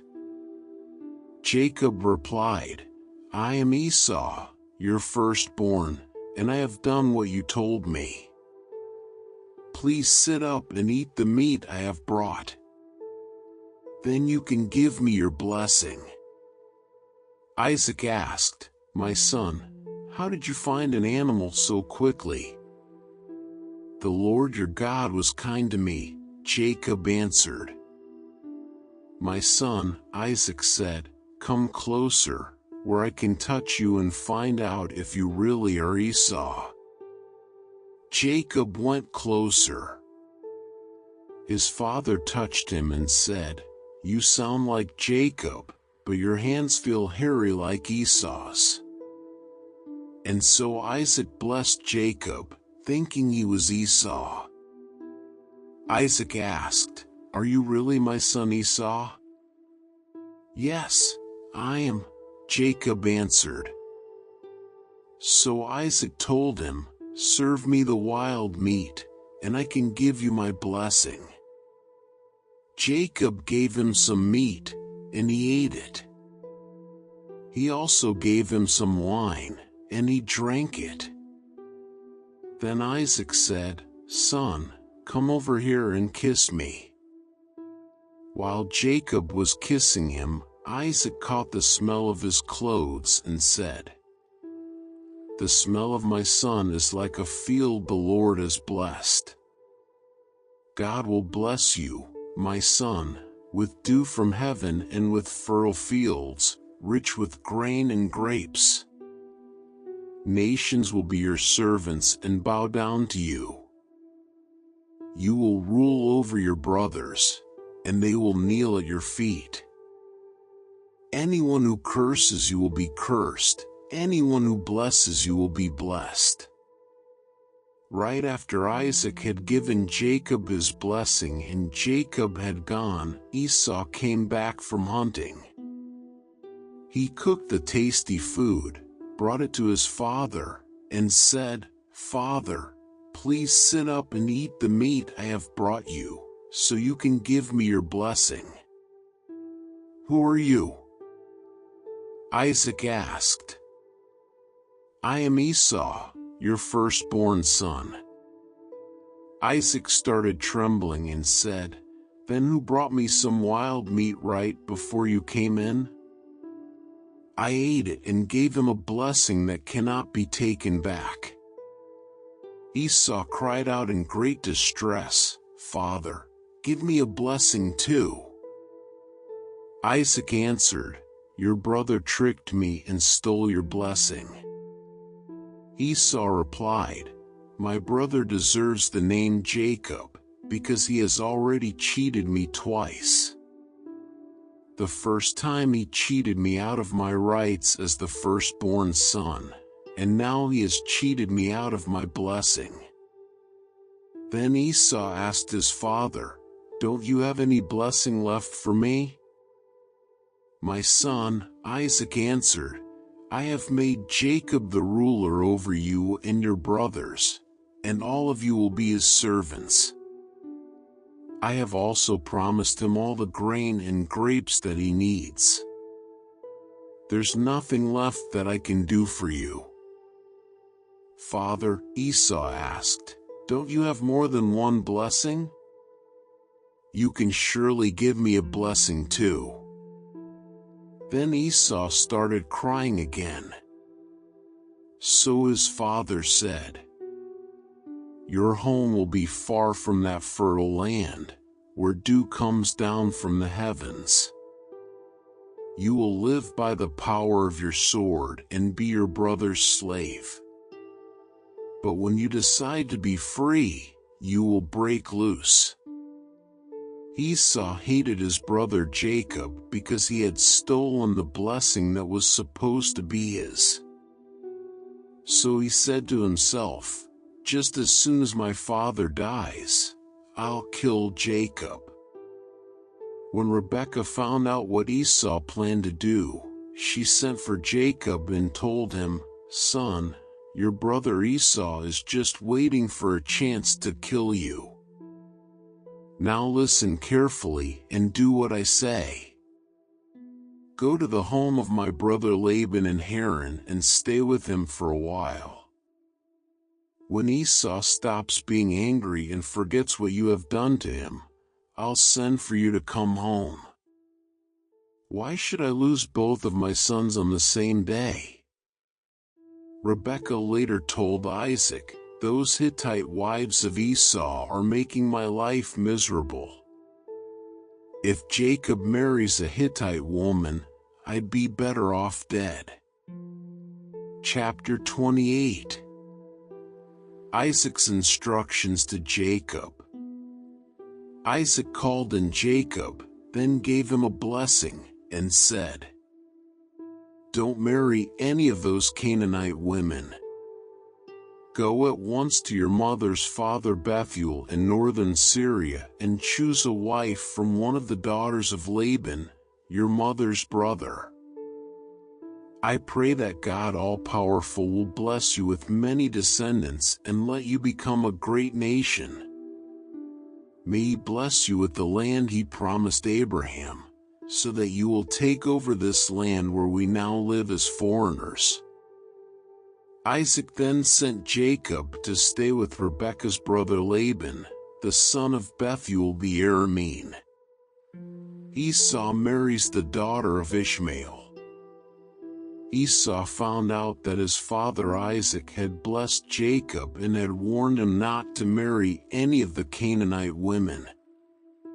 He also learned that Jacob had been sent to find a wife in northern Syria and that he had obeyed his father and mother. Esau already had several wives, but he now realized how much his father hated the Canaanite women. So he married Ishmael's daughter Mahalath, who was the sister of Nebaioth and the granddaughter of Abraham. Jacob's dream at Bethel. Jacob left the town of Beersheba and started out for Haran. At sunset he stopped for the night and went to sleep, resting his head on a large rock. In a dream he saw a ladder that reached from earth to heaven, and God's angels were going up and down on it. The Lord was standing beside the ladder and said, "I am the Lord God who was worshipped by Abraham and Isaac. I will give to you and your family the land on which you are now sleeping. Your descendants will spread over the earth in all directions and will become as numerous as the specks of dust. Your family will be a blessing to all people. Wherever you go, I will watch over you, then later I will bring you back to this land. I won't leave you, I will do all I have promised." Jacob woke up suddenly and thought, "The Lord is in this place, and I didn't even know it." Then Jacob became frightened and said, "What a frightening place! It must be the house of God and the gateway to heaven." When Jacob got up early the next morning, he took the rock that he had used for a pillow and stood it up as a place of worship. Then he poured olive oil on the rock to dedicate it to God, and he named the place Bethel. Before that it had been named Luz. Jacob solemnly promised God, "If you go with me and watch over me as I travel, and if you give me food and clothes and bring me safely home again, you will be my God. This rock will be your house, and I will give back to you 1/10 of everything you give me." Chapter 29. Jacob arrives at Laban's home. As Jacob journeyed toward Haran, he encountered a well surrounded by shepherds and sheep. He learned that the well belonged to his uncle Laban and that Laban's daughter, Rachel, was approaching with her father's sheep. Jacob rolled the stone away from the well to water Rachel's sheep, and upon recognizing her and learning her identity, he was overjoyed. Rachel ran to inform Laban, who welcomed Jacob warmly into his home. Jacob marries Leah and Rachel. After Jacob had been living with Laban for a month, Laban asked what he would like in return for his work. Jacob expressed his desire to marry Rachel, Laban's younger and more beautiful daughter, in exchange for 7 years of labor. Laban agreed, and Jacob worked diligently for the 7 years, feeling as though they passed quickly because of his love for Rachel. When the time came for Jacob to marry Rachel, Laban deceived him by giving Leah, the older daughter, to Jacob instead. Jacob was unaware until the next morning, at which point he confronted Laban about the deception. Laban explained that it was customary for the older daughter to marry first, but agreed to let Jacob marry Rachel as well, provided he worked an additional 7 years. Jacob married Rachel after the week of celebration for Leah, and was also given Rachel's servant woman, Bilhah. Though Jacob loved Rachel more, he had to fulfill the additional 7 years of labor. Children of Leah and Rachel. The Lord saw that Jacob loved Rachel more and therefore blessed Leah with children. Leah first gave birth to Reuben, then Simeon, followed by Levi, and finally Judah. Leah's names for her sons reflect her hope that Jacob would come to love her more and her gratitude to the Lord. Chapter 30. Jacob arrives at Laban's home.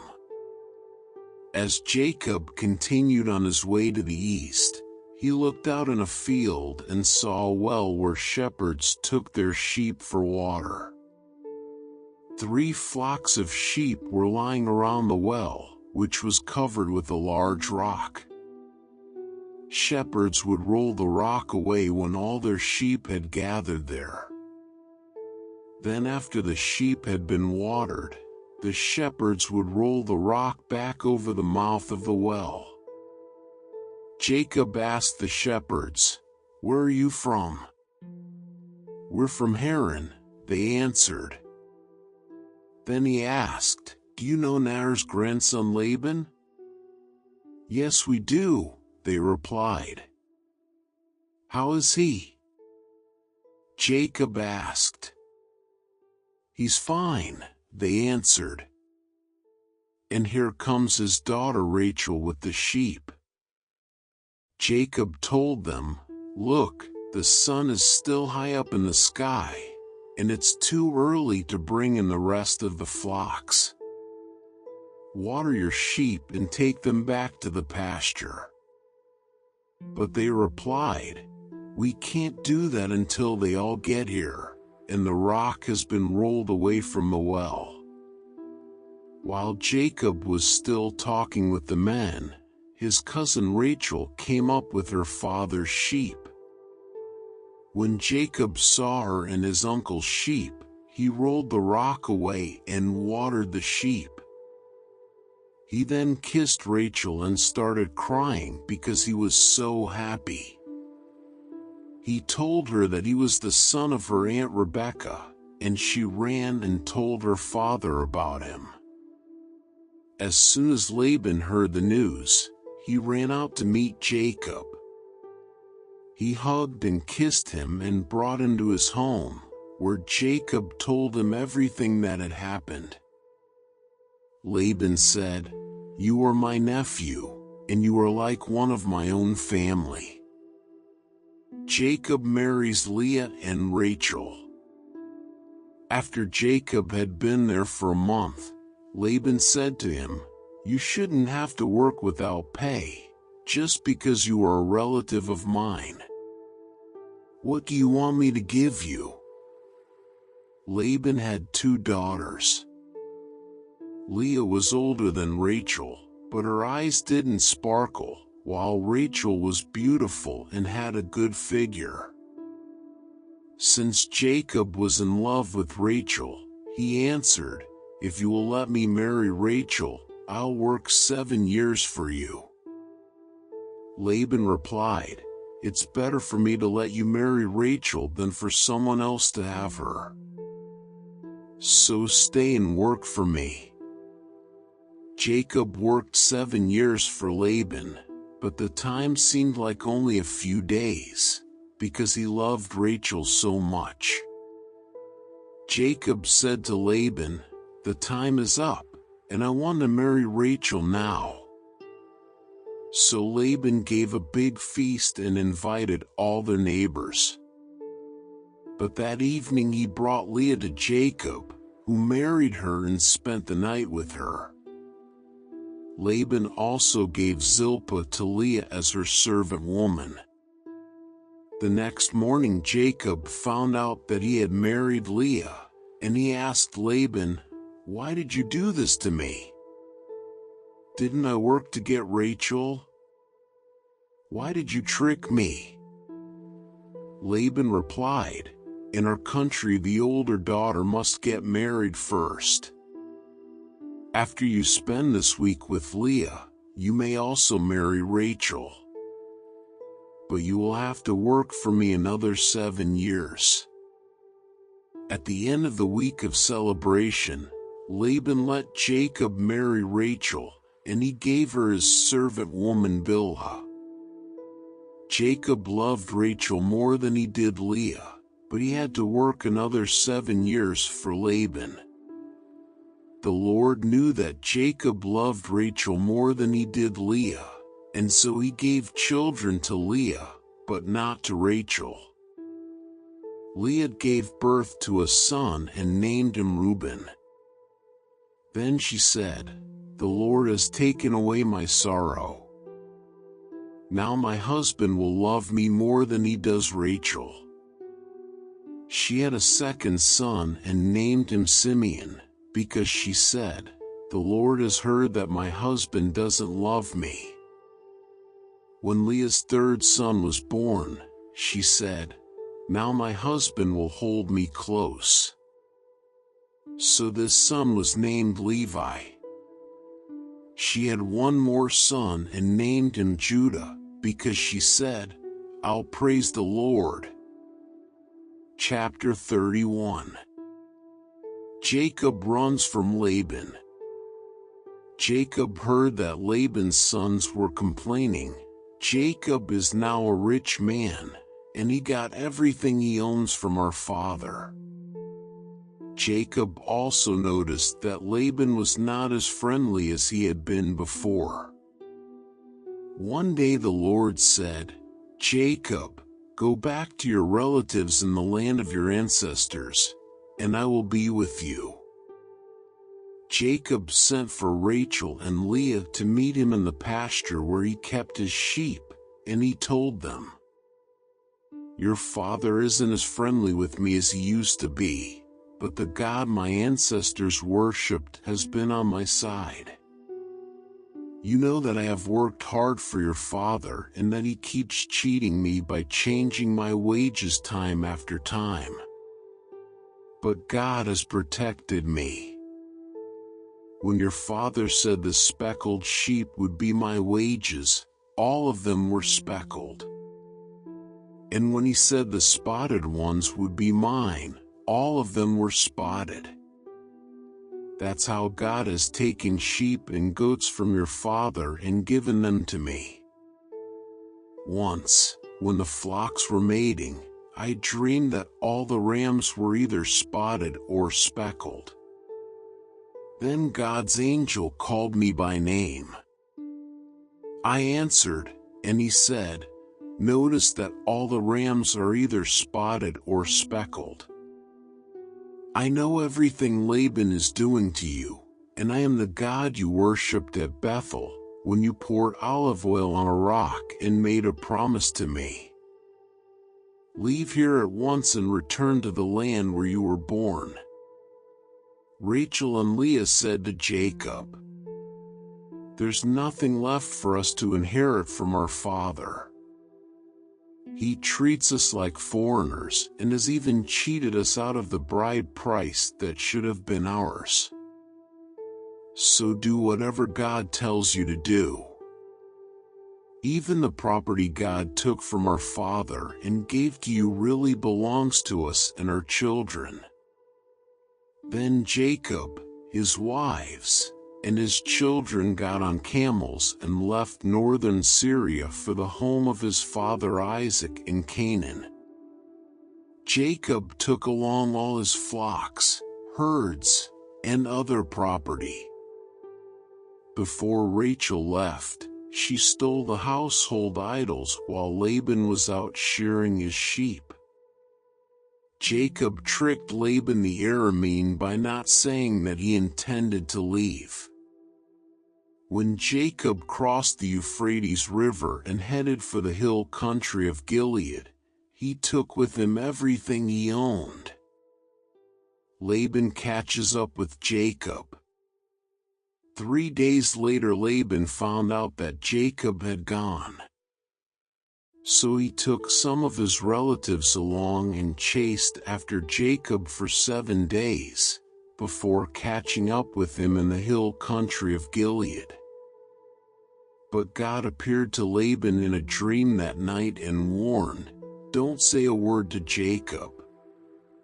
Don't make a threat or a promise." Jacob had set up camp in the hill country of Gilead, when Laban and his relatives came and set up camp in another part of the hill country. Laban went to Jacob and said, "Look what you've done.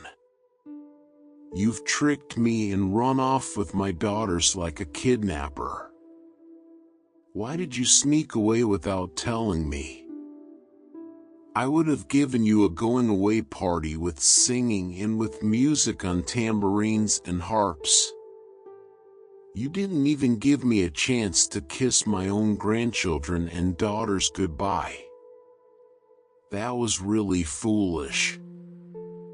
I could easily hurt you, but the God your father worshipped has warned me not to make any threats or promises. I can understand why you were eager to return to your father, but why did you have to steal my idols?" Jacob answered, "I left secretly because I was afraid you would take your daughters from me by force. If you find that any one of us has taken your idols, I'll have that person killed. Let your relatives be witnesses. Show me what belongs to you, and you can take it back."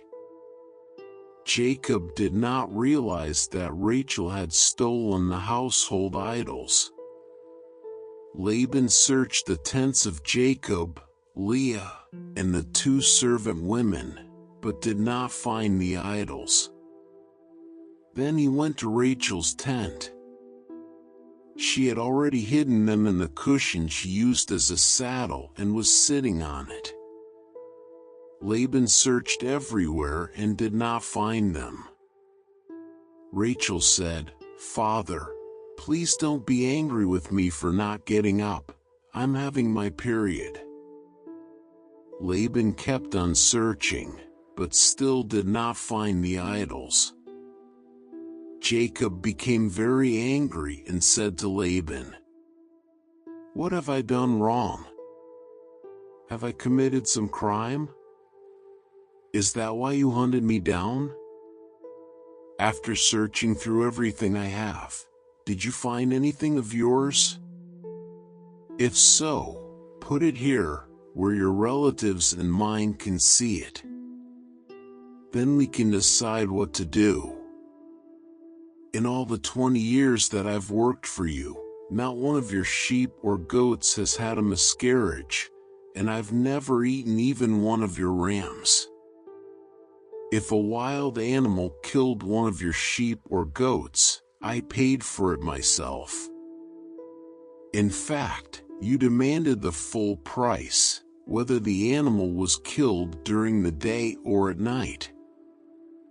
I sweated every day, and I couldn't sleep at night because of the cold.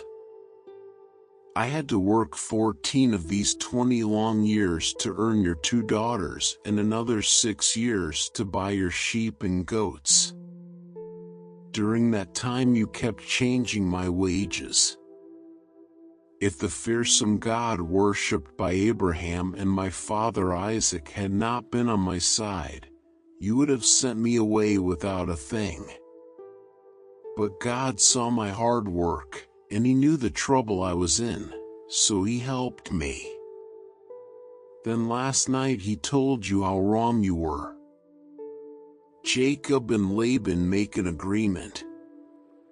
Laban said to Jacob, "Leah and Rachel are my daughters, and their children belong to me. All these sheep you are taking are really mine too. In fact, everything you have belongs to me. But there is nothing I can do to keep my daughters and their children. So I am ready to make an agreement with you, and we will pile up some large rocks here to remind us of the agreement."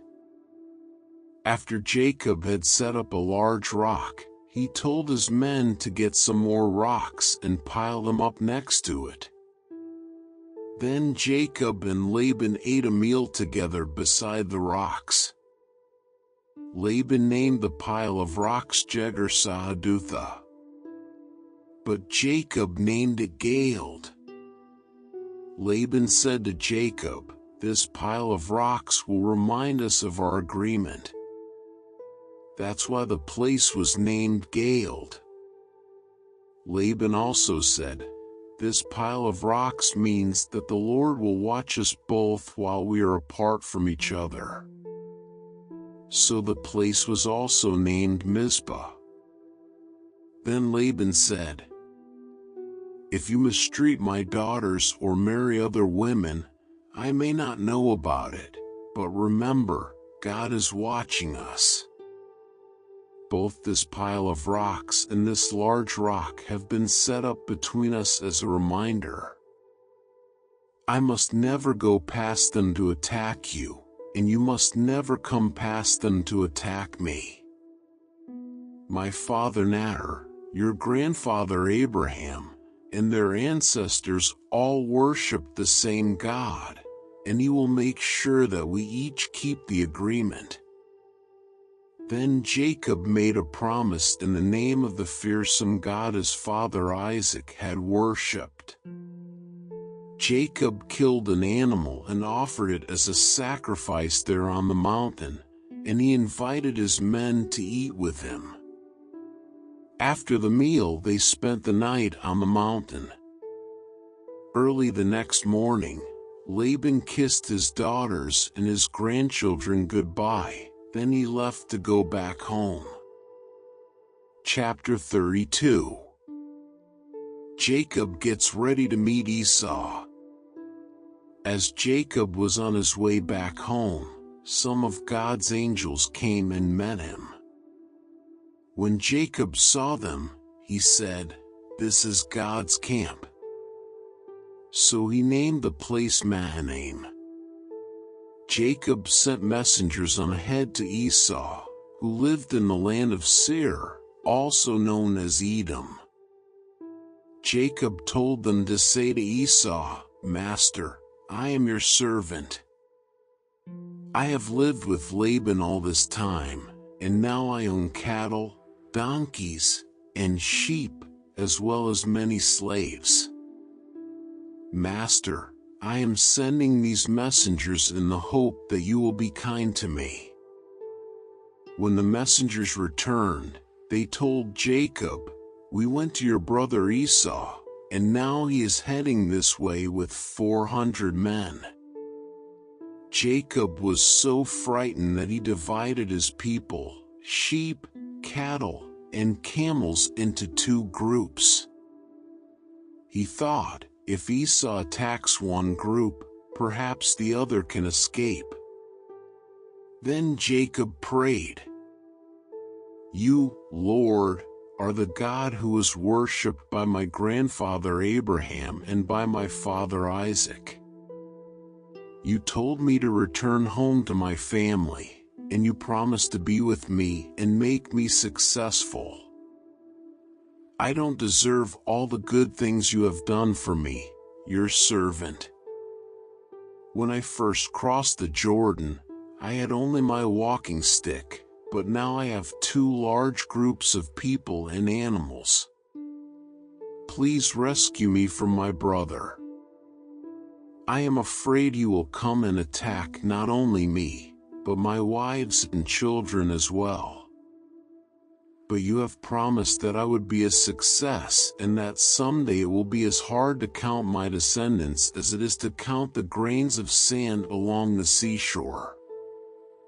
After Jacob had spent the night there, he chose some animals as gifts for Esau, 200 female goats and 20 males, 200 female sheep and 20 males, 30 female camels with their young, 40 cows and 10 bulls, and 20 female donkeys and 10 males. Jacob put servants in charge of each herd and told them, "Go ahead of me and keep a space between each herd." Then he said to the servant in charge of the first herd, "When Esau meets you, he will ask whose servant you are. He will want to know where you are going and who owns those animals in front of you.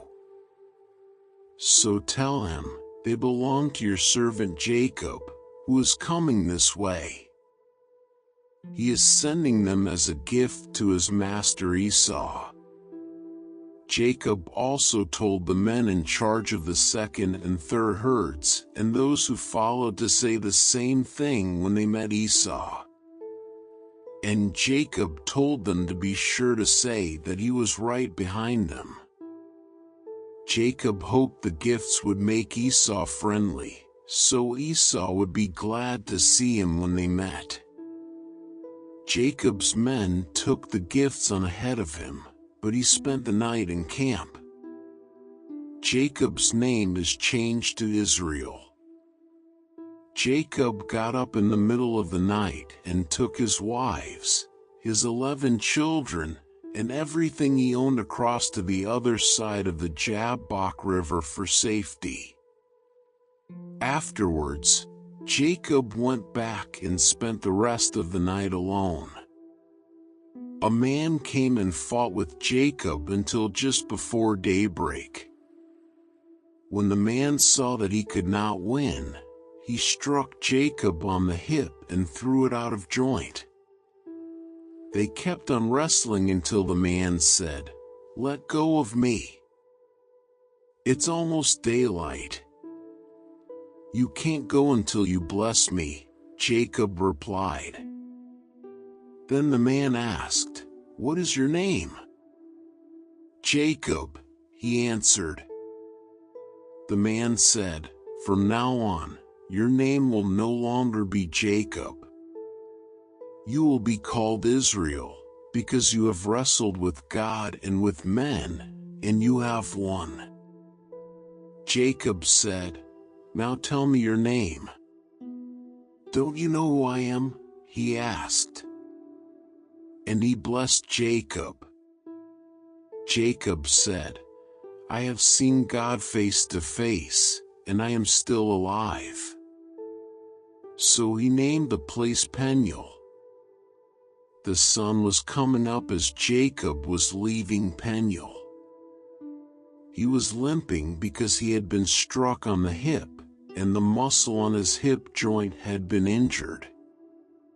That's why even today the people of Israel don't eat the hip muscle of any animal.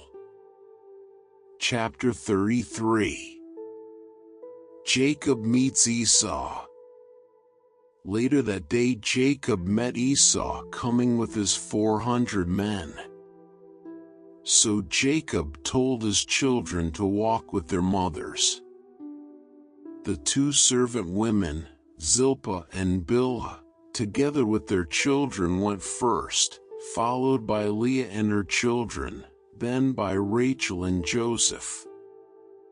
Jacob himself walked in front of them all, bowing to the ground 7 times as he came near his brother. But Esau ran toward Jacob and hugged and kissed him. Then the 2 brothers started crying. When Esau noticed the women and children, he asked, "Whose children are these?" Jacob answered, "These are the children the Lord has been kind enough to give to me, your servant."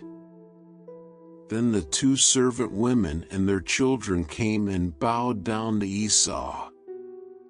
Next, Leah and her children came and bowed down. Finally, Joseph and Rachel also came and bowed down.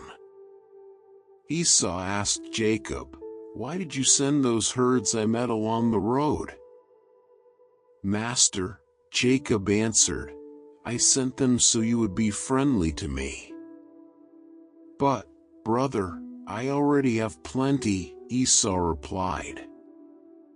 Keep them for yourself.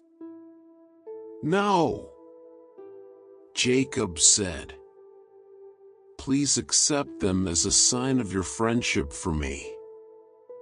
When you welcomed me and I saw your face, it was like seeing the face of God. Please accept these as gifts I brought to you. God has been good to me, and I have everything I need.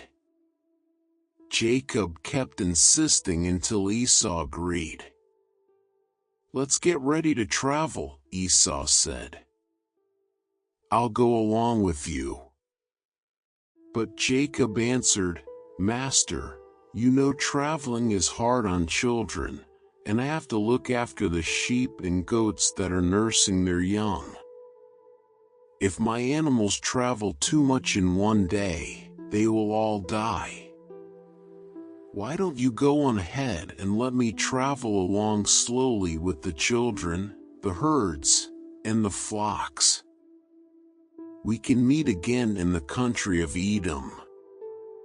Esau replied, Let me leave some of my men with you. You don't have to do that, Jacob answered. I am happy, simply knowing that you are friendly to me. So Esau left for Edom. But Jacob went to Succoth, where he built a house for himself and set up shelters for his animals. That's why the place is called Succoth. Jacob arrives at Shechem. After leaving northern Syria, Jacob arrived safely at Shechem in Canaan and set up camp outside the city. The land where he camped was owned by the descendants of Hamor, the father of Shechem. So Jacob paid them 100 pieces of silver for the property. Then he set up his tents and built an altar there to honor the God of Israel. Chapter 34. Dinah is raped. Dinah, the daughter of Jacob and Leah, went to visit some of the women who lived nearby. She was seen by Hamor's son Shechem, the leader of the Hivites, and he grabbed her and raped her. But Shechem was attracted to Dinah, so he told her how much he loved her. Shechem even asked his father to arrange for him to marry her. Meanwhile, Jacob heard what had happened. But his sons were out in the fields with the cattle, so he did not do anything at the time. Hamor arrived at Jacob's home just as Jacob's sons were coming in from work. When they learned that their sister had been raped, they became furiously angry, because nothing is more disgraceful than rape, and it must not be tolerated. Hamor said to Jacob and his sons, My son Shechem really loves Dinah. Please let him marry her. Why don't you start letting your families marry into our families and ours marry into yours? You can share this land with us. Move freely about until you find the property you want, then buy it and settle down here. Shechem added, Do this favor for me, and I'll give whatever you want. Ask anything, no matter how expensive. I'll do anything, just let me marry Dinah. Jacob's sons wanted to get even with Shechem and his father because of what had happened to their sister. So they tricked them by saying, You're not circumcised. It would be a disgrace for us to let you marry Dinah now. But we will let you marry her if you and the other men in your tribe agree to be circumcised. Then your families can marry into ours, and ours can marry into yours, and we can live together like one nation. But if you don't agree to be circumcised, We'll take Dinah and leave this place." Hamor and Shechem liked what was said. Shechem was the most respected person in his family, and he was so in love with Dinah that he hurried off to get everything done. The two men met with the other leaders of their city and told them, "These people really are friendly. Why not let them move freely about until they find the property they want? There's enough land here for them and for us. Then our families can marry into theirs, and theirs can marry into ours. We have to do only one thing before they will agree to stay here and become one nation with us. Our men will have to be circumcised just like theirs. Just think.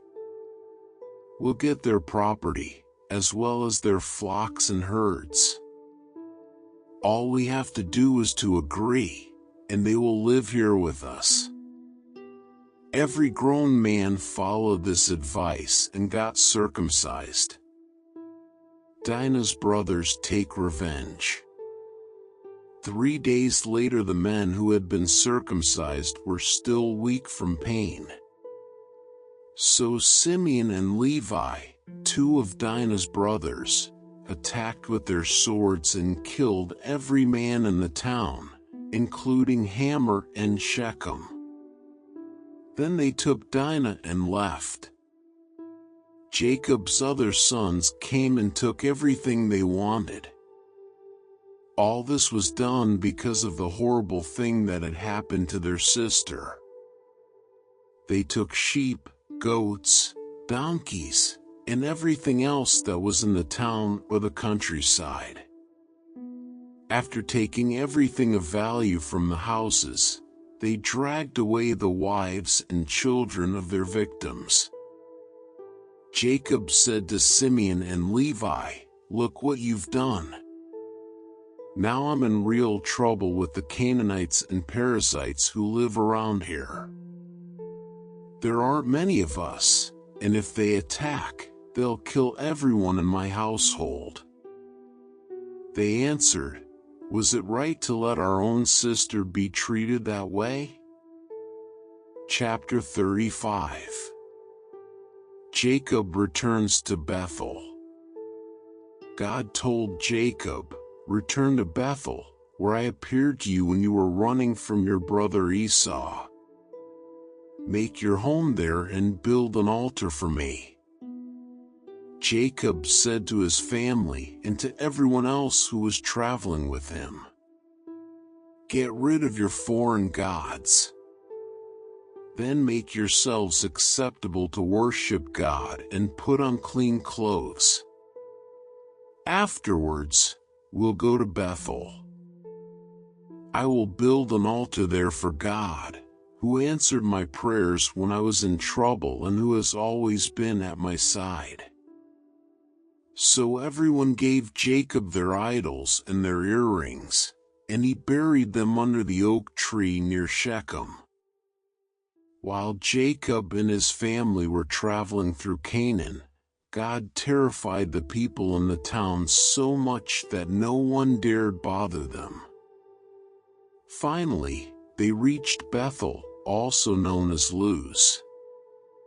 Jacob built an altar there and called it God of Bethel, because that was the place where God had appeared to him when he was running from Esau. While they were there, Rebekah's personal servant Deborah died.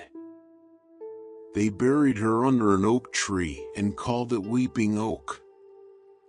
God blesses Jacob at Bethel.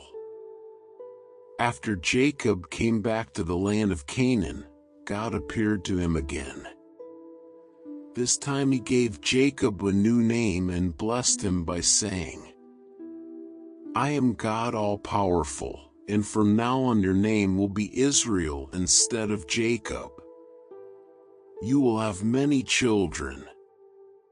Your descendants will become nations, and some of the men in your family will even be kings.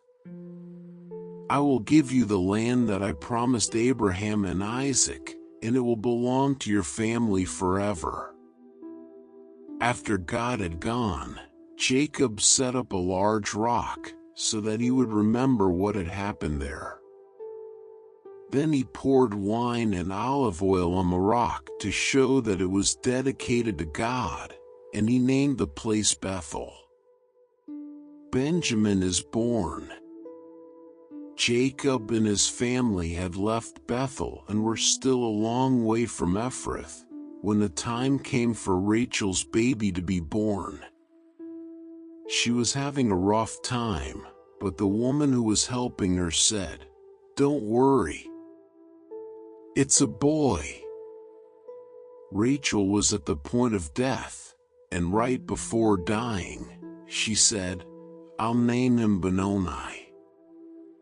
But Jacob called him Benjamin. Rachel was buried beside the road to Ephrath, which is also called Bethlehem. Jacob set up a tombstone over her grave, and it is still there. Jacob, also known as Israel, traveled to the south of Eder Tower, where he set up camp. During their time there, Jacob's oldest son Reuben slept with Bilhah, who was one of Jacob's other wives. And Jacob found out about it. Jacob's 12 sons. Jacob had 12 sons while living in northern Syria.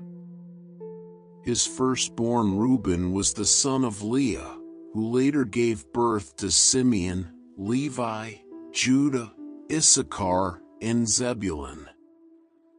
Leah's servant Zilpah had 2 sons, Gad and Asher. Jacob and his wife Rachel had Joseph and Benjamin. Rachel's servant woman Bilhah had 2 more sons, Dan and Naphtali. Isaac dies. Jacob went to his father Isaac at Hebron, also called Mamre or Kiriath Arba, where Isaac's father Abraham had lived as a foreigner. Isaac died at the ripe old age of 180, then his sons Esau and Jacob buried him. Chapter 36. Esau's family. Esau, also known as Edom, had many descendants. He married 3 Canaanite women. The first was Adah, the daughter of Elon the Hittite. The second was Oholibamah, the daughter of Anna and the granddaughter of Zibeon the Hivite. The third was Basemath, who was Ishmael's daughter and Nebaioth's sister. Esau and his 3 wives had 5 sons while in Canaan. Adah's son was Eliphaz. Basemath's son was Ruel. Oholibamah's 3 sons were Jush, Jalum, and Korah. Esau took his children and wives, his relatives and servants, his animals and possessions he had acquired while in Canaan, and moved far from Jacob.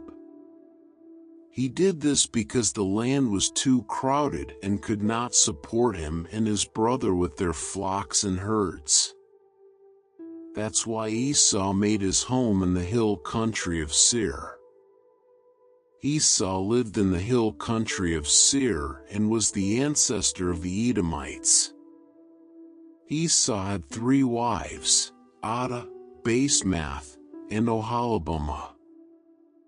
Here is a list of his descendants. Esau and Adah had a son named Eliphaz, whose sons were Taman, Omar, Zepho, Gatam, and Kenaz. Timnah was the other wife of Esau's son Eliphaz, and she had a son named Amalek. Esau and Basemath had a son named Ruel, whose sons were Nahath, Zerah, Shammah, and Mizah. Esau and Oholibamah had 3 sons, Jush, Jalum, and Korah. chiefs and leaders in Edom. Esau and Adah's oldest son was Eliphaz, and the clans that descended from him were Taman, Omar, Zepho, Kenaz, Korah, Gatam, and Amalek. These and Esau's other descendants lived in the land of Edom. The clans that descended from Esau and Basemath's son Reuel were Nahath, Zerah, Shammah, and Mizah.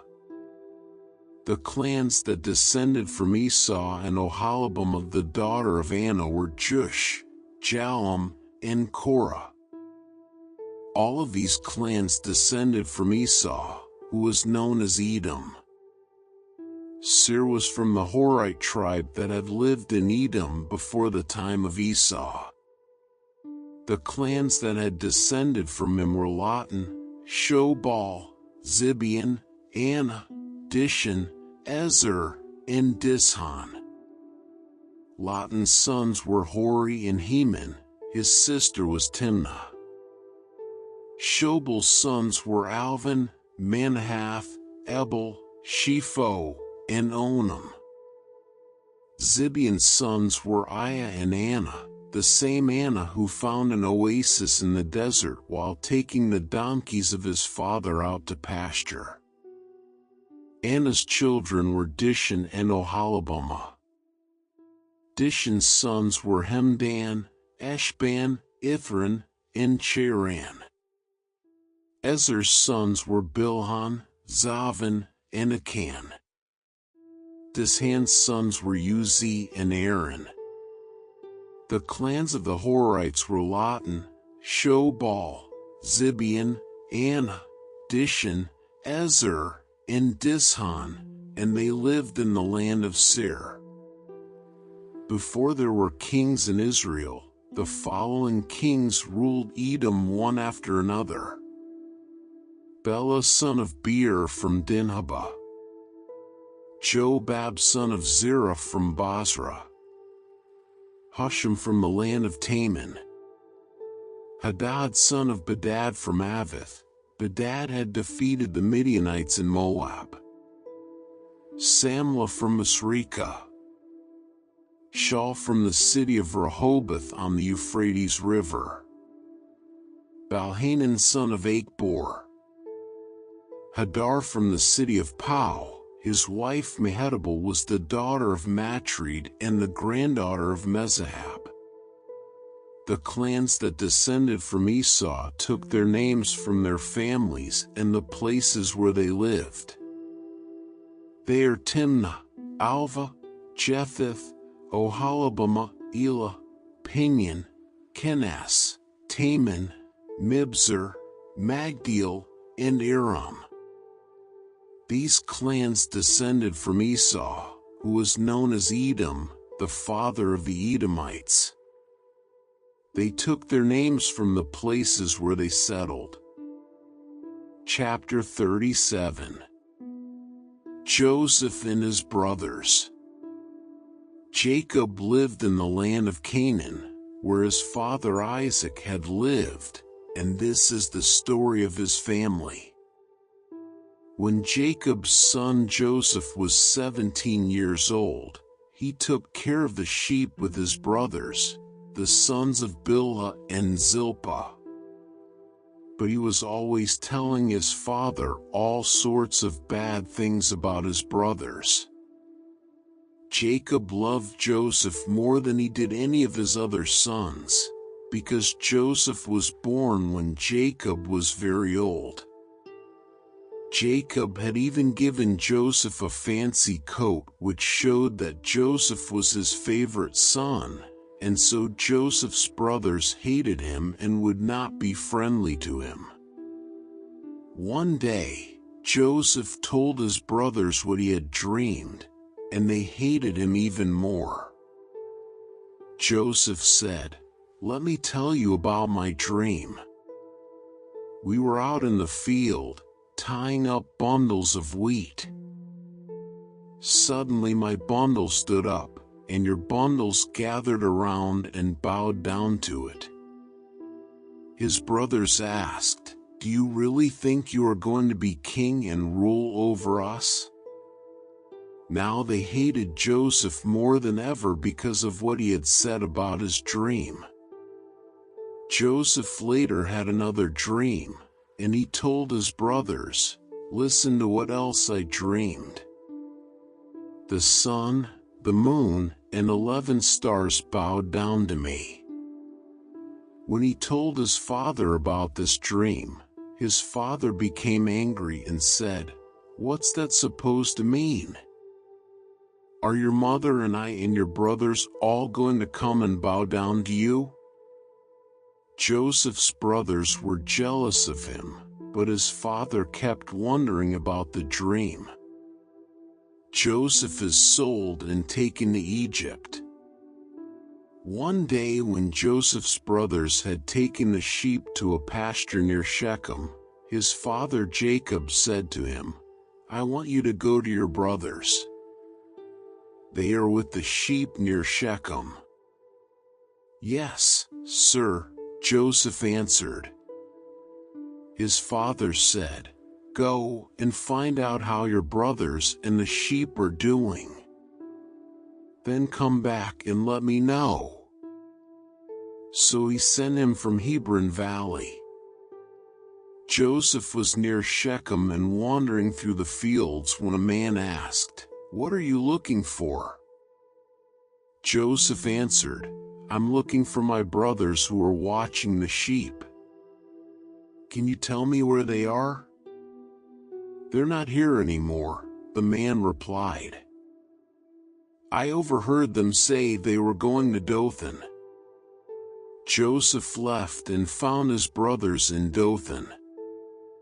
But before he got there, they saw him coming and made plans to kill him. They said to one another, "Look, here comes the hero of those dreams. Let's kill him and throw him into a pit and say that some wild animal ate him. Then we'll see what happens to those dreams." Reuben heard this and tried to protect Joseph from them. "Let's not kill him," he said. "Don't murder him or even harm him. Just throw him into a well out here in the desert." Reuben planned to rescue Joseph later and take him back to his father. When Joseph came to his brothers, they pulled off his fancy coat and threw him into a dry well. As Joseph's brothers sat down to eat, they looked up and saw a caravan of Ishmaelites coming from Gilead. Their camels were loaded with all kinds of spices that they were taking to Egypt. So Judah said, "What will we gain if we kill our brother and hide his body? Let's sell him to the Ishmaelites and not harm him. After all, he is our brother." And the others agreed. When the Midianite merchants came by, Joseph's brothers took him out of the well, and for 20 pieces of silver, they sold him to the Ishmaelites, who took him to Egypt. When Reuben returned to the well and did not find Joseph there, he tore his clothes in sorrow. Then he went back to his brothers and said, "The boy is gone. What am I going to do?" Joseph's brothers killed a goat and dipped Joseph's fancy coat in its blood. After this, they took the coat to their father and said, "We found this. Look at it carefully and see if it belongs to your son." Jacob knew it was Joseph's coat and said, "It's my son's coat. Joseph has been torn to pieces and eaten by some wild animal." Jacob mourned for Joseph a long time, and to show his sorrow, he tore his clothes and wore sackcloth. All of Jacob's children came to comfort him, but he refused to be comforted. "No," he said, "I will go to my grave, mourning for my son." So Jacob kept on grieving. Meanwhile, the Midianites had sold Joseph in Egypt to a man named Potiphar, who was the king's official in charge of the palace guard. Chapter 38. Judah and Tamar. About that time Judah left his brothers in the hill country and went to live near his friend Hira in the town of Adullam. While there he met the daughter of Shua, a Canaanite man. Judah married her, and they had 3 sons. He named the first one Er. She named the next one Onan. The third one was born when Judah was in Chezib, and she named him Shelah. Later, Judah chose Tamar as a wife for Er, his oldest son. But Er was very evil, and the Lord took his life. So Judah told Onan, "It's your duty to marry Tamar and have a child for your brother." Onan knew the child would not be his, and when he had sex with Tamar, he made sure that she would not get pregnant. The Lord wasn't pleased with Onan and took his life too. Judah did not want the same thing to happen to his son Shelah, and he told Tamar, "Go home to your father and live there as a widow until my son Shelah is grown." So Tamar went to live with her father. Some years later Judah's wife died, and he mourned for her.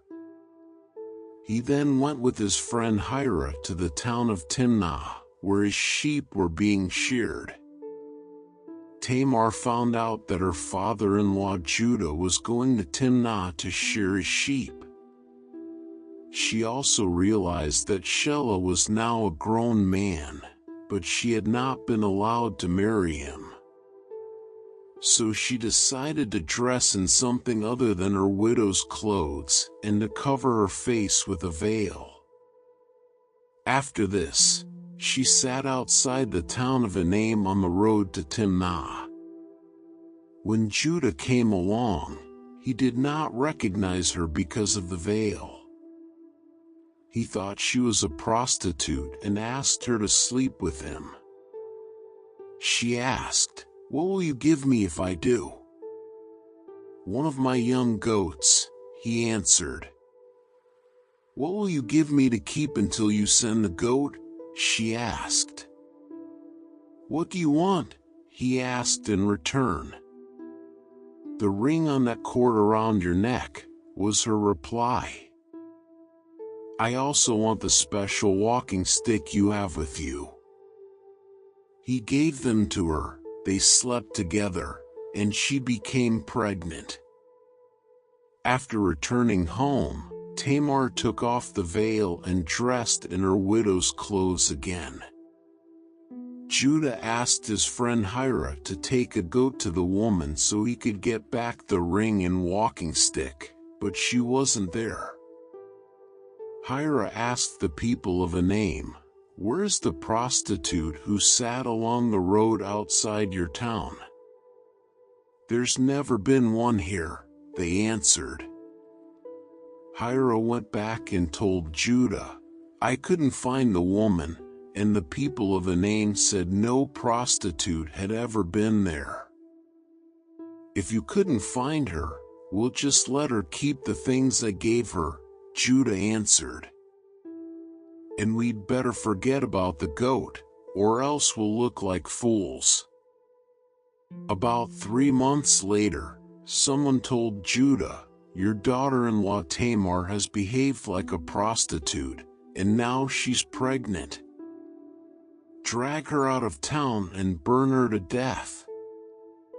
Judah shouted.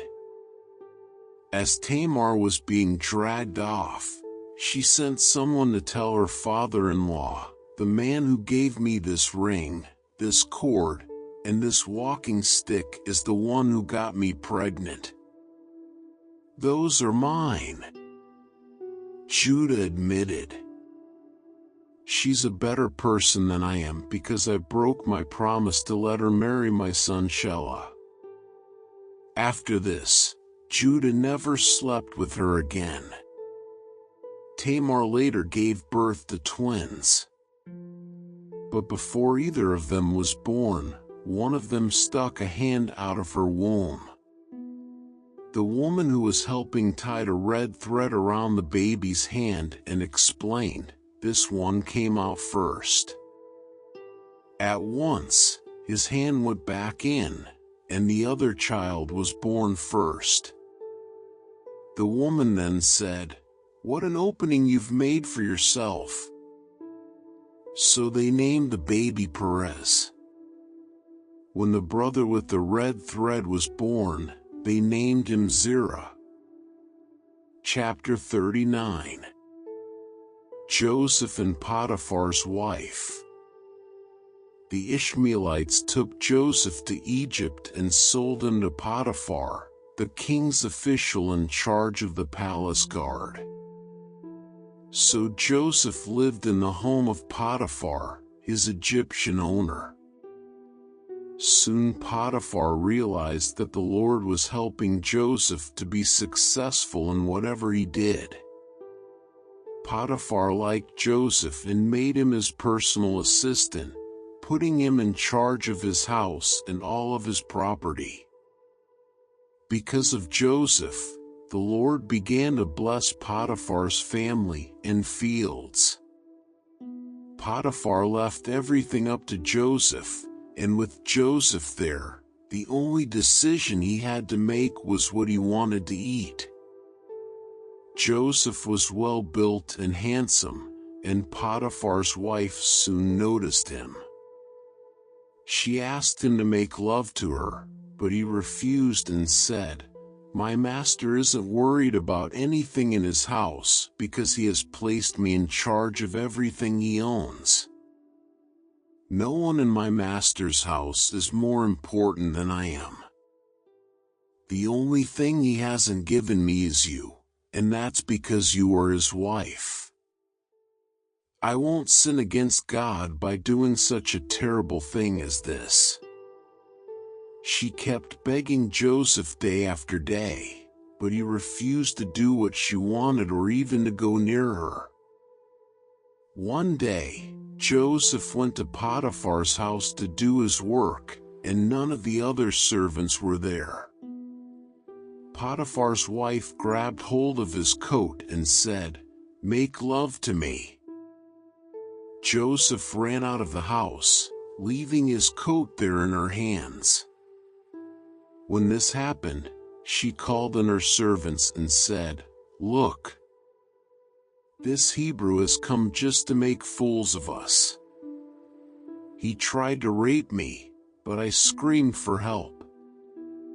And when he heard me scream, he ran out of the house, leaving his coat with me." Potiphar's wife kept Joseph's coat until her husband came home. Then she said, "That Hebrew slave of yours tried to rape me. But when I screamed for help, he left his coat and ran out of the house." Potiphar became very angry and threw Joseph in the same prison where the king's prisoners were kept. While Joseph was in prison, the Lord helped him and was good to him. He even made the jailer like Joseph so much that he put him in charge of the other prisoners and of everything that was done in the jail. The jailer did not worry about anything, because the Lord was with Joseph and made him successful in all that he did. Chapter 40.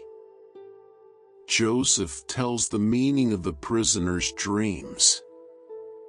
While Joseph was in prison, both the king's personal servant and his chief cook made the king angry. So he had them thrown into the same prison with Joseph. They spent a long time in prison, and the official in charge of the palace guard made Joseph their servant. One night each of the two men had a dream, but their dreams had different meanings. The next morning, when Joseph went to see the men, he could tell they were upset, and he asked, "Why are you so worried today?" "We each had a dream last night," they answered, "and there is no one to tell us what they mean." Joseph replied, "Doesn't God know the meaning of dreams? Now tell me what you dreamed." The king's personal servant told Joseph, "In my dream I saw a vine with 3 branches. As soon as it budded, it blossomed, and its grapes became ripe. I held the king's cup and squeezed the grapes into it, then I gave the cup to the king." Joseph said, "This is the meaning of your dream. The 3 branches stand for 3 days, and in 3 days the king will pardon you. He will make you his personal servant again, and you will serve him as wine, just as you used to do. But when these good things happen, please don't forget to tell the king about me, so I can get out of this place.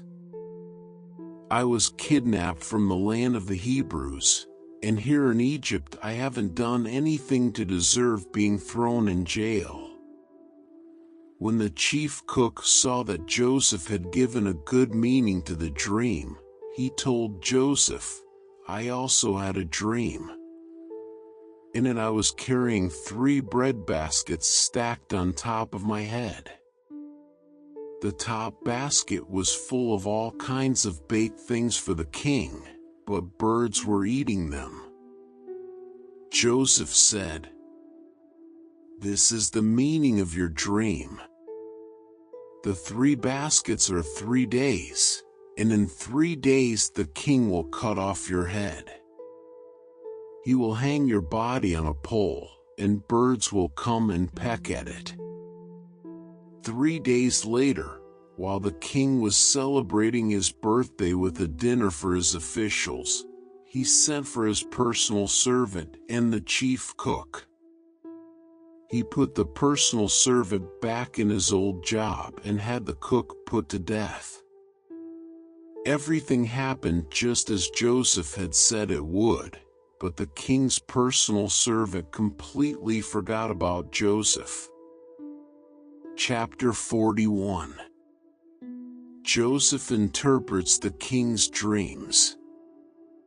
2 years later, the king of Egypt dreamed he was standing beside the Nile River. Suddenly, 7 fat, healthy cows came up from the river and started eating grass along the bank. Then 7 ugly, skinny cows came up out of the river and ate the fat, healthy cows. When this happened, the king woke up. The king went back to sleep and had another dream. This time 7 full heads of grain were growing on a single stalk. Later, 7 other heads of grain appeared, but they were thin and scorched by a wind from the desert.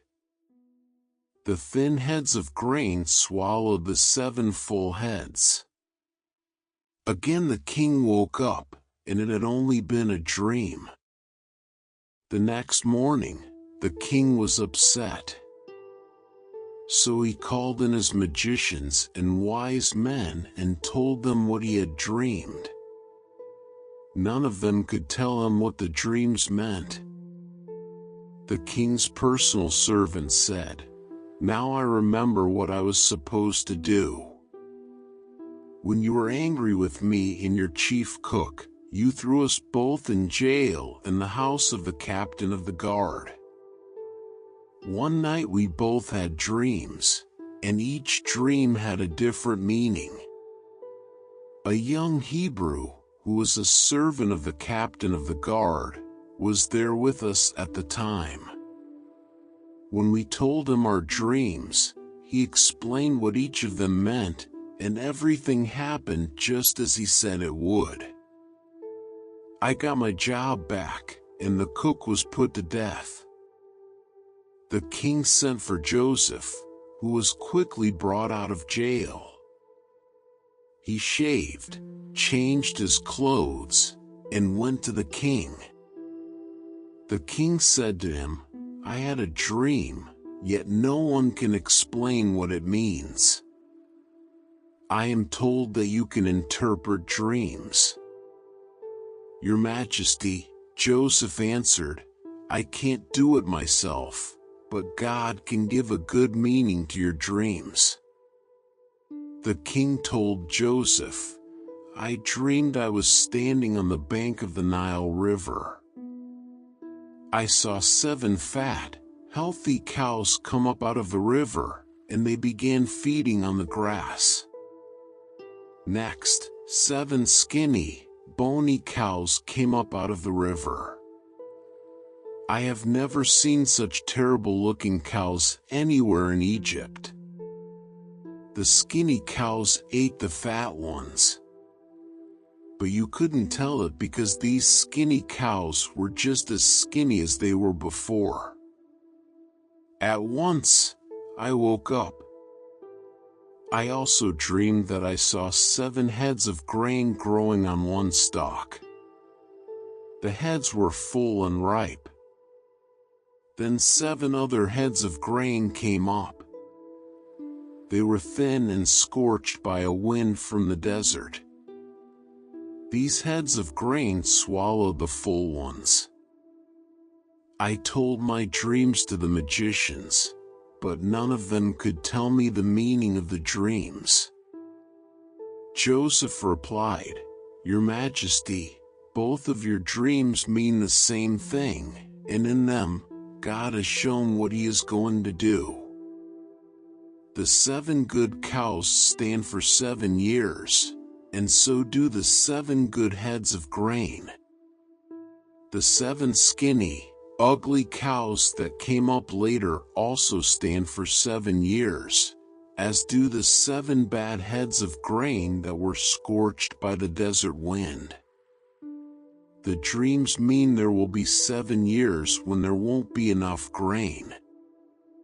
It is just as I said, God has shown what he intends to do. For 7 years, Egypt will have more than enough grain, but that will be followed by 7 years when there won't be enough. The good years of plenty will be forgotten, and everywhere in Egypt, people will be starving. The famine will be so bad that no one will remember that once there had been plenty. God has given you 2 dreams to let you know that he has definitely decided to do this, and that he will do it soon. Your Majesty, you should find someone who is wise and will know what to do so that you can put him in charge of all Egypt. Then appoint some other officials to collect 1/5 of every crop harvested in Egypt during the 7 years when there is plenty. Give them the power to collect the grain during those good years and to store it in your cities. It can be stored until it is needed during the 7 years when there won't be enough grain in Egypt. This will keep the country from being destroyed because of the lack of food. Joseph is made governor over Egypt. The king and his officials liked this plan. So the king said to them, Who could possibly handle this better than Joseph? After all, the Spirit of God is with him. The king told Joseph, God is the one who has shown you these things. No one else is as wise as you are or knows as much as you do. I'm putting you in charge of my palace, and everybody will have to obey you. No one will be over you except me. You are now governor of all Egypt. Then the king took off his royal ring and put it on Joseph's finger. He gave him fine clothes to wear and placed a gold chain around his neck. He also let him ride in the chariot next to his own, and people shouted, "Make way for Joseph." So Joseph was governor of Egypt. The king told Joseph, "Although I'm king, no one in Egypt is to do anything without your permission." He gave Joseph the Egyptian name Zaphenath-Paneah, and he let him marry Asenath, the daughter of Potiphera, a priest in the city of Heliopolis. Joseph traveled all over Egypt. Joseph was 30 when the king made him governor, and he went everywhere for the king. For 7 years, there were big harvests of grain. Joseph collected and stored up the extra grain in the cities of Egypt near the fields where it was harvested. In fact, there was so much grain that they stopped keeping records because it was like counting the grains of sand along the beach. Joseph and his wife had 2 sons before the famine began. Their first son was named Manasseh, which means, "God has let me forget all my troubles and my family back home." His second son was named Ephraim, which means, "God has made me a success in the land where I suffered." Egypt's 7 years of plenty came to an end, and the 7 years of famine began, just as Joseph had said. There was not enough food in other countries, but all over Egypt, there was plenty. When the famine finally struck Egypt, the people asked the king for food, but he said, "Go to Joseph and do what he tells you to do." The famine became bad everywhere in Egypt, so Joseph opened the storehouses and sold the grain to the Egyptians. People from all over the world came to Egypt to buy grain because the famine was so severe in their countries. Chapter 42. Joseph's brothers go to Egypt to buy grain. When Jacob found out there was grain in Egypt, he said to his sons, "Why are you just sitting here, staring at one another? I have heard there is grain in Egypt. Go down and buy some, so we won't starve to death." 10 of Joseph's brothers went to Egypt to buy grain. But Jacob did not send Joseph's younger brother Benjamin with them. He was afraid that something might happen to him. So Jacob's sons joined others from Canaan who were going to Egypt because of the terrible famine. Since Joseph was governor of Egypt and in charge of selling grain, his brothers came to him and bowed with their faces to the ground. They did not recognize Joseph, but at once he knew who they were, though he pretended not to know. Instead, he spoke harshly and asked, "Where do you come from?" "From the land of Canaan," they answered. "We've come here to buy grain."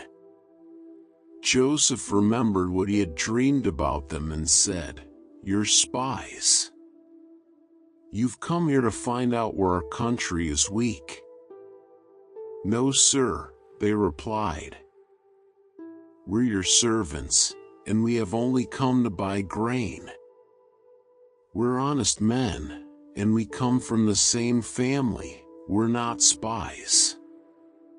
"That isn't so," Joseph insisted. "You've come here to find out where our country is weak." But they explained, "Sir, we come from a family of 12 brothers. The youngest is still with our father in Canaan, and one of our brothers is dead." Joseph replied, "It's like I said. You're spies, and I'm going to find out the truth. I swear by the life of the king that you won't leave this place until your youngest brother comes here. Choose one of you to go after your brother, while the rest of you stay here in jail. That will show whether you are telling the truth. But if you are lying, I swear by the life of the king that you are spies." Joseph kept them all under guard for 3 days before saying to them, "Since I respect God, I'll give you a chance to save your lives. If you are honest men, one of you must stay here in jail, and the rest of you can take the grain back to your starving families. But you must bring your youngest brother to me. Then I'll know that you are telling the truth, and you won't be put to death." Joseph's brothers agreed and said to one another, "We're being punished because of Joseph. We saw the trouble he was in, but we refused to help him when he begged us. That's why these terrible things are happening." Reuben spoke up, "Didn't I tell you not to harm the boy?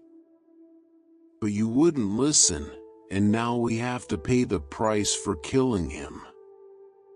They did not know that Joseph could understand them since he was speaking through an interpreter. Joseph turned away from them and cried, but soon he turned back and spoke to them again. Then he had Simeon tied up and taken away while they watched.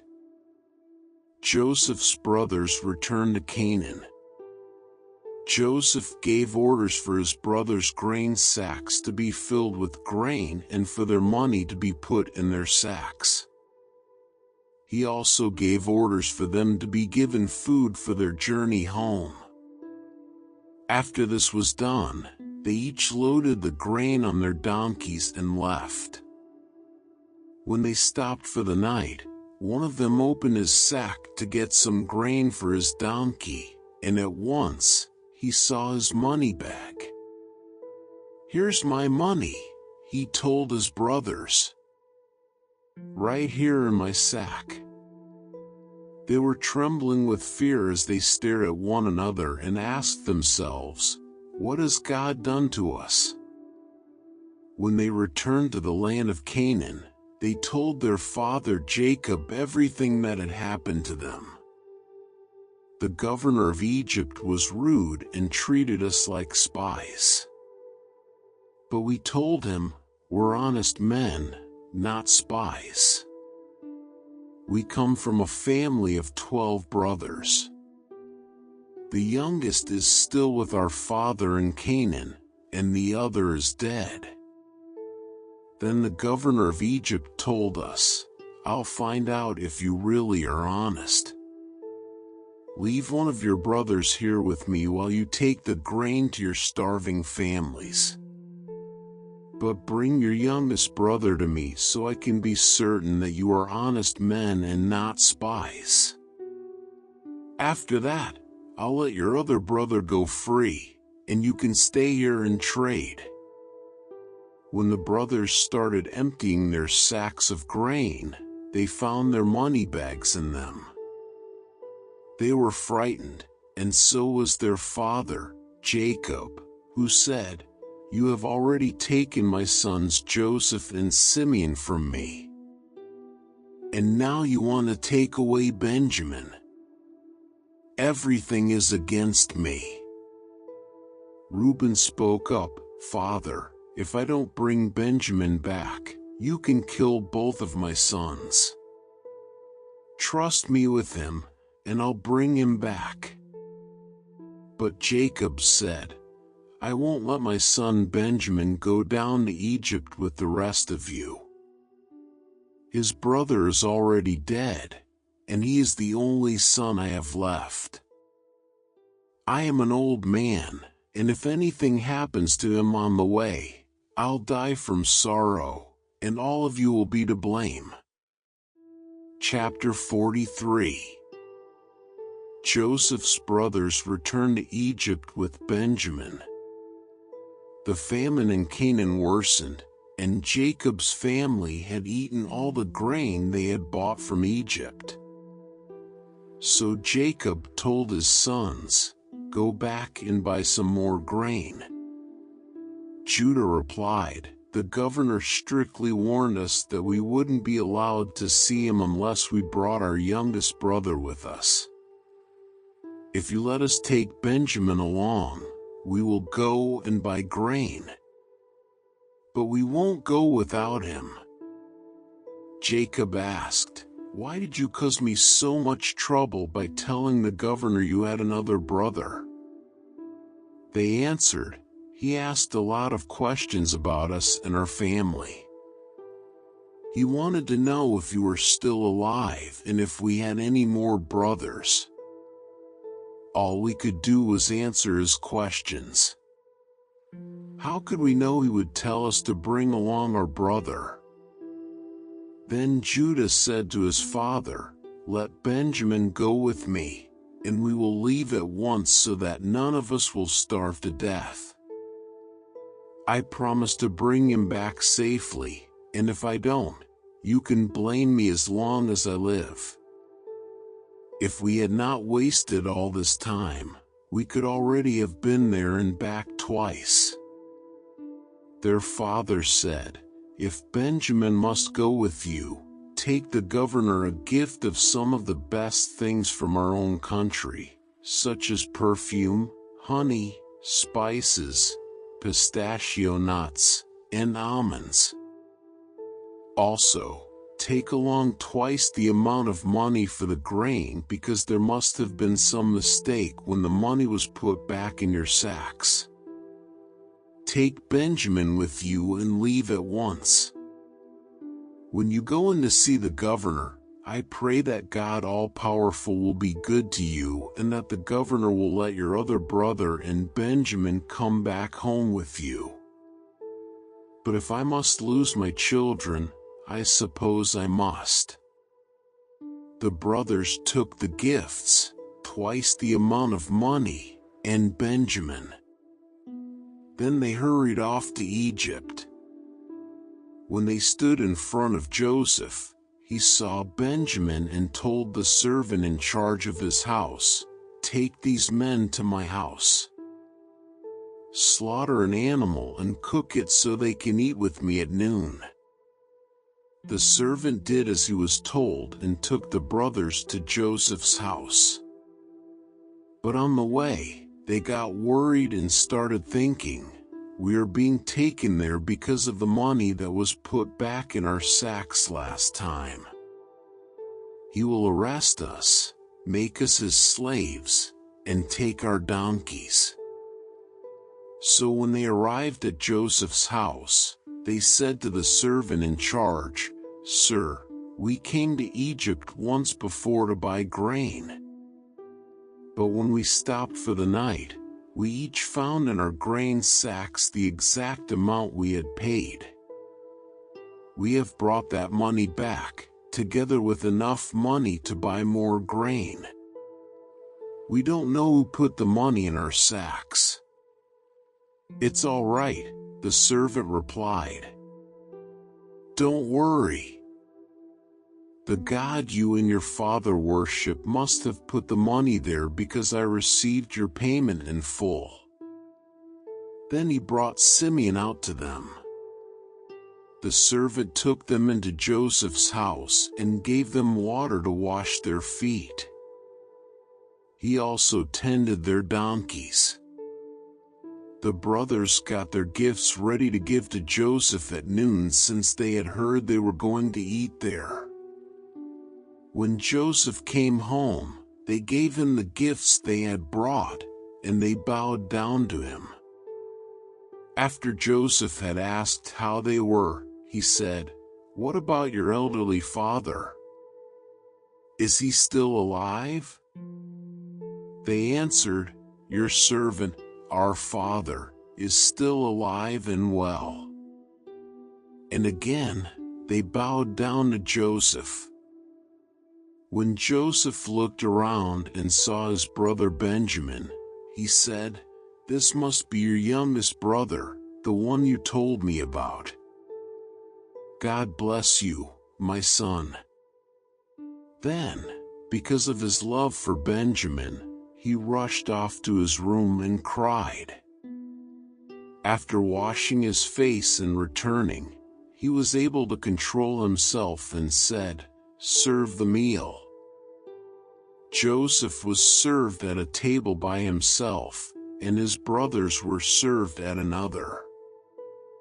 The Egyptians sat at yet another table because Egyptians felt it was disgusting to eat with Hebrews. To the surprise of Joseph's brothers, they were seated in front of him according to their ages, from the oldest to the youngest. They were served food from Joseph's table, and Benjamin was given 5 times as much as each of the others. So Joseph's brothers ate and drank with him and had a good time. Chapter 44. The Missing Cup. Later, Joseph told the servant in charge of his house, "Fill the men's grain sacks with as much as they can hold and put their money in the sacks. Also put my silver cup in the sack of the youngest brother." The servant did as he was told. Early the next morning, the men were sent on their way with their donkeys. But they had not gone far from the city when Joseph told the servant, "Go after those men. When you catch them, say, 'My master has been good to you. So why have you stolen his silver cup?' Not only does he drink from his cup, but he also uses it to learn about the future. You have done a terrible thing." When the servant caught up with them, he said exactly what Joseph had told him to say. But they replied, "Sir, why do you say such things? We would never do anything like that. We even returned the money we found in our grain sacks when we got back to Canaan. So why would we want to steal any silver or gold from your master's house? If you find that one of us has the cup, then kill him, and the rest of us will become your slaves." "Good," the man replied, "I'll do what you have said. But only the one who has the cup will become my slave. The rest of you can go free." Each of the brothers quickly put his sack on the ground and opened it. Joseph's servants started searching the sacks, beginning with the one that belonged to the oldest brother. When he came to Benjamin's sack, he found the cup. This upset the brothers so much that they began tearing their clothes in sorrow. Then they loaded their donkeys and returned to the city. When Judah and his brothers got there, Joseph was still at home. So they bowed down to Joseph, who asked them, "What have you done? Didn't you know I could find out?" "Sir, what can we say?" Judah replied, "How can we say we are innocent, when God has shown we are guilty? And now all of us are your slaves, especially the one who had the cup." Joseph told them, "I would never punish all of you. Only the one who was caught with the cup will become my slave. The rest of you are free to go home to your father." Judah pleads for Benjamin. Judah went over to Joseph and said, "Sir, you have as much power as the king himself, and I'm only your slave. Please don't get angry if I speak. You asked us if our father was still alive and if we had any more brothers. So we told you, our father is a very old man. In fact, he was already old when Benjamin was born. Benjamin's brother is dead. Now Benjamin is the only one of the two brothers who is still alive, and our father loves him very much. You ordered us to bring him here, so you could see him for yourself. We told you that our father would die if Benjamin left him. But you warned us that we could never see you again, unless our youngest brother came with us. So we returned to our father and reported what you had said. Later our father sent us back here to buy more grain. But we told him, we can't go back to Egypt without our youngest brother.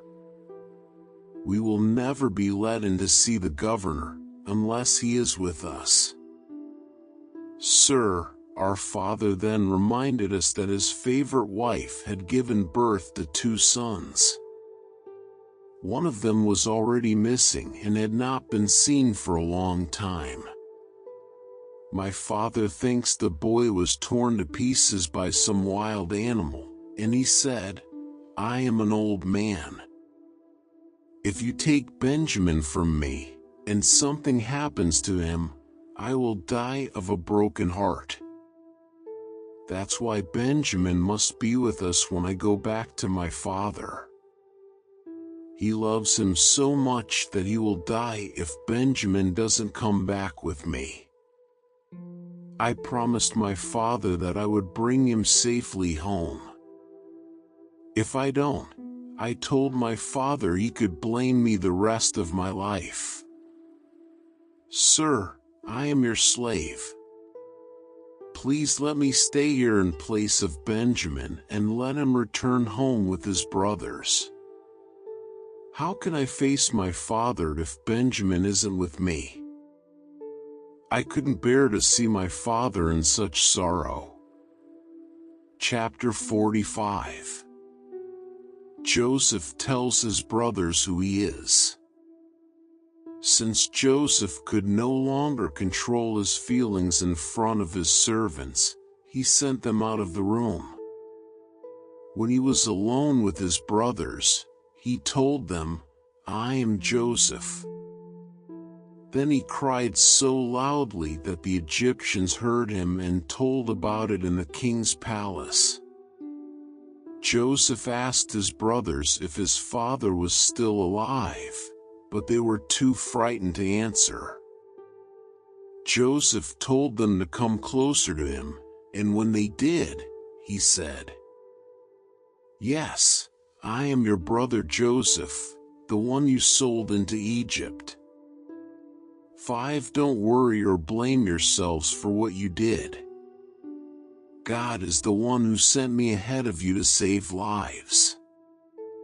There has already been a famine for 2 years, and for 5 more years no one will plow fields or harvest grain. But God sent me on ahead of you to keep your families alive and to save you in this wonderful way. After all, you weren't really the ones who sent me here, it was God. He made me the highest official in the king's court and placed me over all Egypt. Now hurry back and tell my father that his son Joseph says, God has made me ruler of Egypt. Come here as quickly as you can. You will live near me in the region of Goshen with your children and grandchildren, as well as with your sheep, goats, cattle, and everything else you own. I will take care of you there during the next 5 years of famine. But if you don't come, you and your family and your animals will starve to death. All of you, including my brother Benjamin, can tell by what I have said that I really am Joseph. Tell my father about my great power here in Egypt and about everything you have seen. Hurry and bring him here. Joseph and Benjamin hugged each other and started crying. Joseph was still crying as he kissed each of his other brothers. After this, they started talking with Joseph. When it was told in the palace that Joseph's brothers had come, the king and his officials were happy. So the king said to Joseph, "Tell your brothers to load their donkeys and return to Canaan. Tell them to bring their father and their families here. I will give them the best land in Egypt, and they can eat and enjoy everything that grows there. Also tell your brothers to take some wagons from Egypt for their wives and children to ride in. And be sure they bring their father. They can leave their possessions behind, because they will be given the best of everything in Egypt." Jacob's sons agreed to do what the king had said. And Joseph gave them wagons and food for their trip home, just as the king had ordered. Joseph gave some new clothes to each of his brothers, but to Benjamin he gave 5 new outfits and 300 pieces of silver. To his father he sent 10 donkeys loaded with the best things in Egypt, and 10 other donkeys loaded with grain and bread and other food for the return trip. Then he sent his brothers off and told them, "Don't argue on the way home." Joseph's brothers left Egypt, and when they arrived in Canaan, they told their father that Joseph was still alive and was the ruler of Egypt. But their father was so surprised that he could not believe them. Then they told him everything Joseph had said. When he saw the wagons Joseph had sent, he felt much better and said, "Now I can believe you. My son Joseph must really be alive, and I will get to see him before I die." Chapter 46. Jacob and his family go to Egypt. Jacob packed up everything he owned and left for Egypt. On the way he stopped near the town of Beersheba and offered sacrifices to the God his father Isaac had worshipped. That night, God spoke to him in a dream and said, "Jacob, Jacob." "Here I am," Jacob answered. God said, "I am God, the same God your father worshipped. Don't be afraid to go to Egypt. I will give you so many descendants that one day they will become a nation. I will go with you to Egypt, and later I will bring your descendants back here. Your son Joseph will be at your side when you die." Jacob and his family set out from Beersheba and headed for Egypt. His sons put him in the wagon that the king had sent for him, and they put their small children and their wives in the other wagons. Jacob's whole family went to Egypt, including his sons, his grandsons, his daughters, and his granddaughters. They took along their animals and everything else they owned. When Jacob went to Egypt, his children who were born in northern Syria also went along with their families. Jacob and his wife Leah had a total of 33 children, grandchildren, and great-grandchildren, but 2 of their grandchildren had died in Canaan. Their oldest son Reuben took his sons Hanok, Palu, Hezron, and Carmi. Their son Simeon took his sons Jemuel, Jamin, Ohad, Jachin, Zohar, and Shaul, whose mother was a Canaanite. Their son Levi took his sons Gershon, Kohath, and Merari. Their son Judah took his sons Shelah, Perez, and Zerah. Judah's sons Er and Onan had died in Canaan. Judah's son Perez took his sons Hezron and Hamul. Their son Issachar took his sons Tola, Puvah, Jashub, Si, and Shimron. Their son Zebulun took his sons Sered, Elon, and Yaliel. Their daughter Dinah also went. Jacob and Zilpah, the servant woman Laban had given his daughter Leah, had a total of 16 children, grandchildren, and great-grandchildren.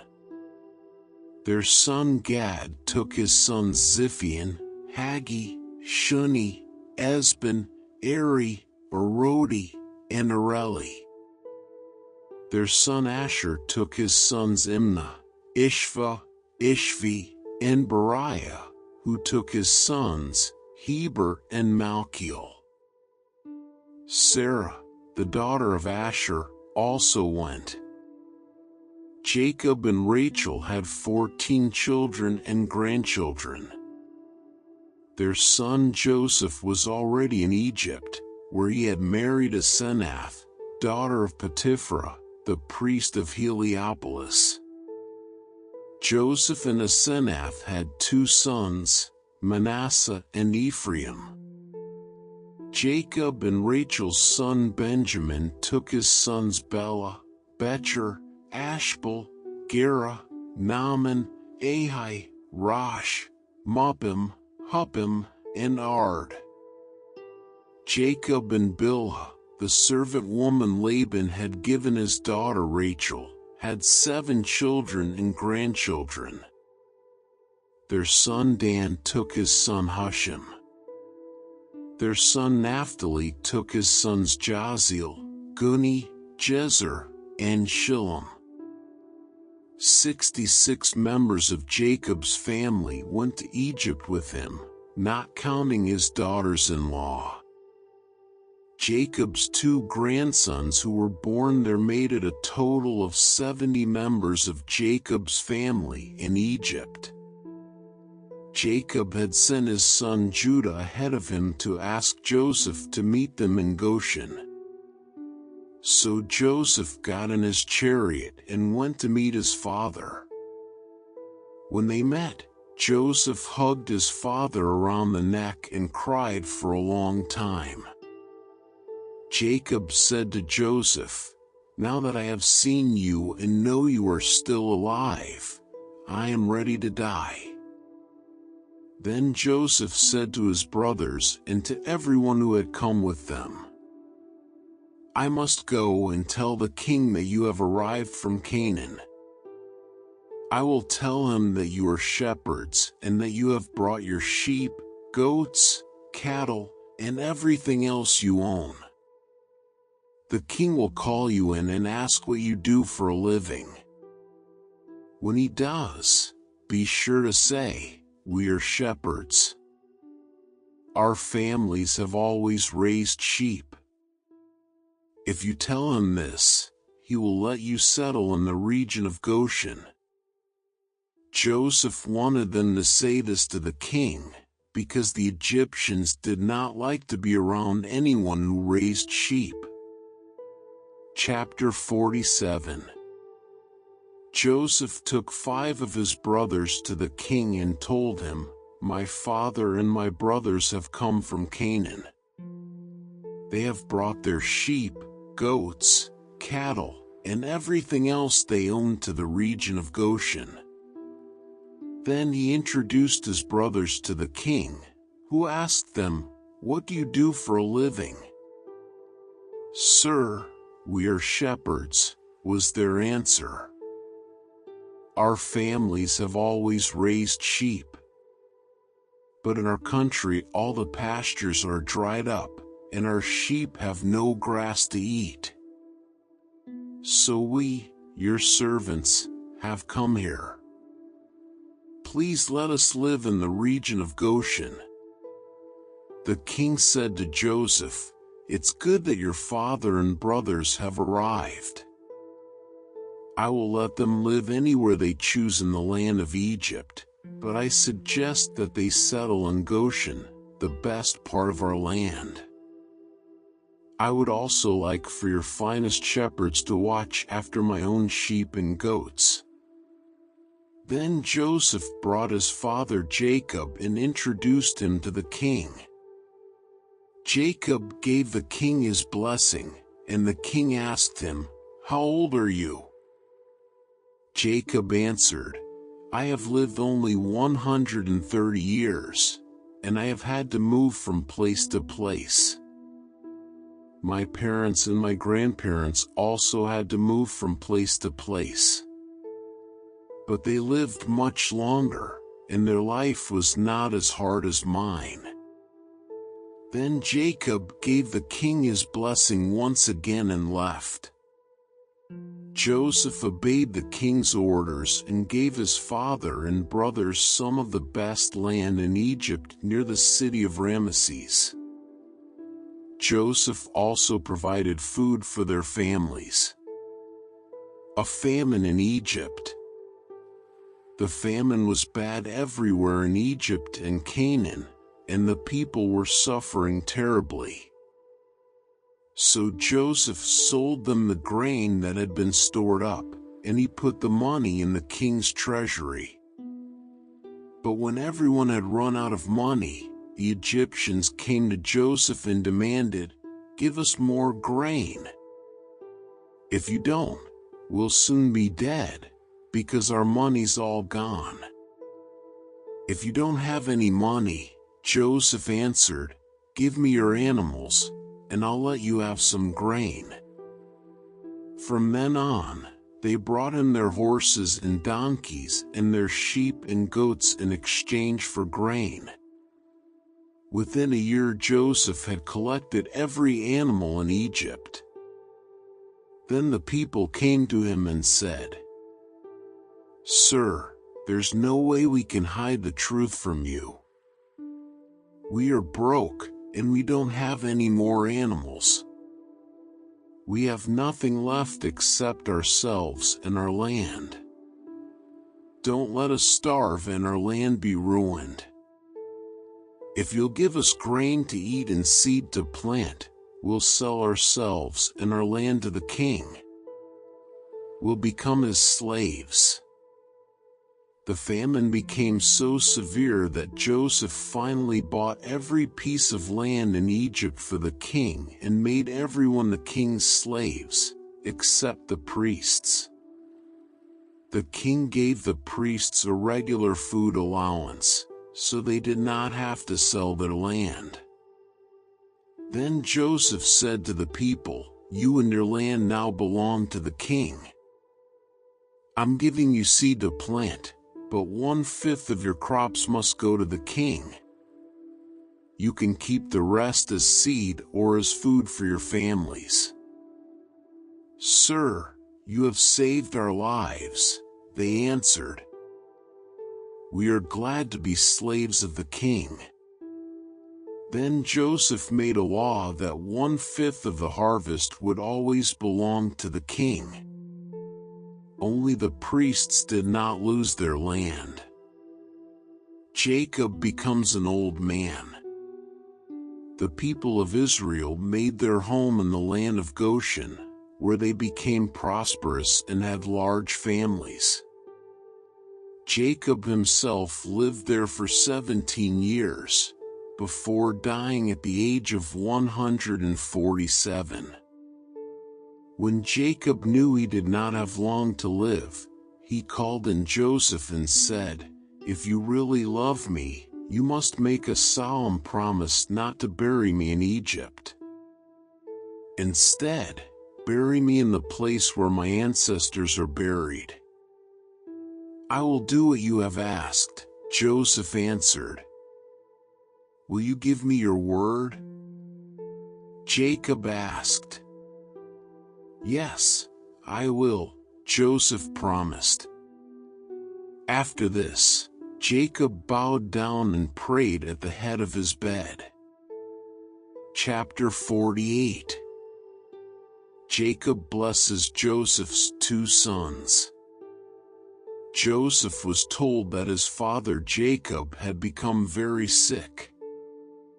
So Joseph went to see him and took along his 2 sons, Manasseh and Ephraim. When Joseph arrived, someone told Jacob, "Your son Joseph has come to see you." Jacob sat up in bed, but it took almost all his strength. Jacob told Joseph, "God all-powerful appeared to me at Luz in the land of Canaan, where he gave me his blessing and promised, 'I will give you a large family with many descendants that will grow into a nation. And I am giving you this land that will belong to you and your family forever.'" Then Jacob went on to say, "Joseph, your 2 sons Ephraim and Manasseh were born in Egypt, but I accept them as my own, just as Reuben and Simeon are mine. Any children you have later will be considered yours, but their inheritance will come from Ephraim and Manasseh. Unfortunately, your mother Rachel died in Canaan after we had left northern Syria and before we reached Bethlehem. And I had to bury her along the way." Jacob was very old and almost blind. He did not recognize the 2 boys, and so he asked Joseph, "Who are these boys?" Joseph answered, "They are my sons. God has given them to me here in Egypt." "Bring them to me," Jacob said. "I want to give them my blessing." Joseph brought the boys to him, and he hugged and kissed them. Jacob turned to Joseph and told him, "For many years I thought you were dead and that I would never see you again. But now God has even let me live to see your children." Then Joseph made his sons move away from Jacob's knees, and Joseph bowed down in front of him with his face to the ground. After Joseph got up, he brought his 2 sons over to Jacob again. He led his younger son Ephraim to the left side of Jacob and his older son Manasseh to the right. But before Jacob gave them his blessing, he crossed his arms, putting his right hand on the head of Ephraim and his left hand on the head of Manasseh. Then he gave Joseph his blessing and said, "My grandfather Abraham and my father Isaac worshipped the Lord God. He has been with me all my life, and his angel has kept me safe. Now I pray that you will bless these boys and that my name and the names of Abraham and Isaac will live on because of them. I ask God to give them many children and many descendants as well." Joseph did not like it when he saw his father place his right hand on the head of the younger son. So he tried to move his father's right hand from Ephraim's head and place it on Manasseh. Joseph said, "Father, you have made a mistake. This is the older boy. Put your right hand on him." But his father said, "Son, I know what I am doing. It's true that Manasseh's family will someday become a great nation. But Ephraim will be even greater than Manasseh, because his descendants will become many great nations."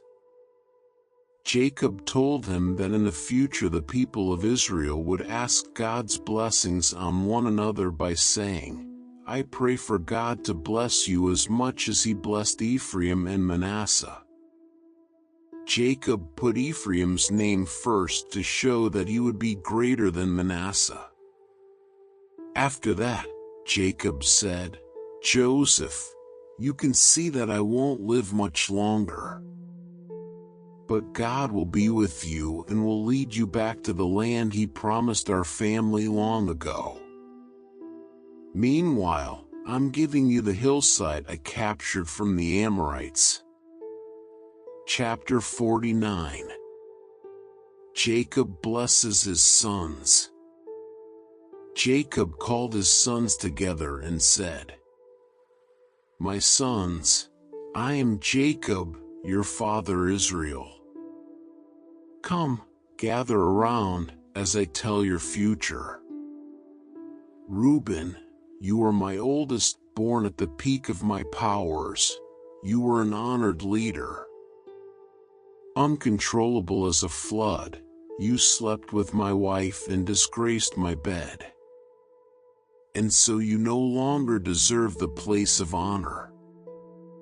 Simeon and Levi, you are brothers, each a gruesome sword. I never want to take part in your plans or deeds. You slaughtered people in your anger, and you crippled cattle for no reason. Now I place a curse on you because of your fierce anger. Your descendants will be scattered among the tribes of Israel. Judah, you will be praised by your brothers. They will bow down to you, as you defeat your enemies. My son, you are a lion ready to eat your victim. You are terribly fierce. No one will bother you. You will have power and rule until nations obey you and come bringing gifts. You will tie your donkey to a choice grapevine and wash your clothes in wine from those grapes. Your eyes are darker than wine, your teeth whiter than milk. Zebulun, you will settle along the seashore and provide safe harbors as far north as Sidon. Issachar, you are a strong donkey resting in the meadows. You found them so pleasant that you worked too hard and became a slave. Dan, you are the tribe that will bring justice to Israel. You are a snake that bites the heel of a horse, making its rider fall. Our Lord, I am waiting for you to save us. Gad, you will be attacked, then attack your attackers. Asher, you will eat food fancy enough for a king. Naphtali, you are a wild deer with lovely fawns. Joseph, you are a fruitful vine growing near a stream and climbing a wall. Enemies attacked with arrows, refusing to show mercy. But you stood your ground, swiftly shooting back with the help of Jacob's God, the all-powerful one. His name is the Shepherd, Israel's mighty rock. Your help came from the God your father worshipped, from God all-powerful. God will bless you with rain and streams from the earth. He will bless you with many descendants. My son, the blessings I give are better than the promise of ancient mountains or eternal hills. Joseph, I pray these blessings will come to you, because you are the leader of your brothers. Benjamin, you are a fierce wolf, destroying your enemies morning and evening. These are the 12 tribes of Israel, and this is how Jacob gave each of them their proper blessings. Jacob's death.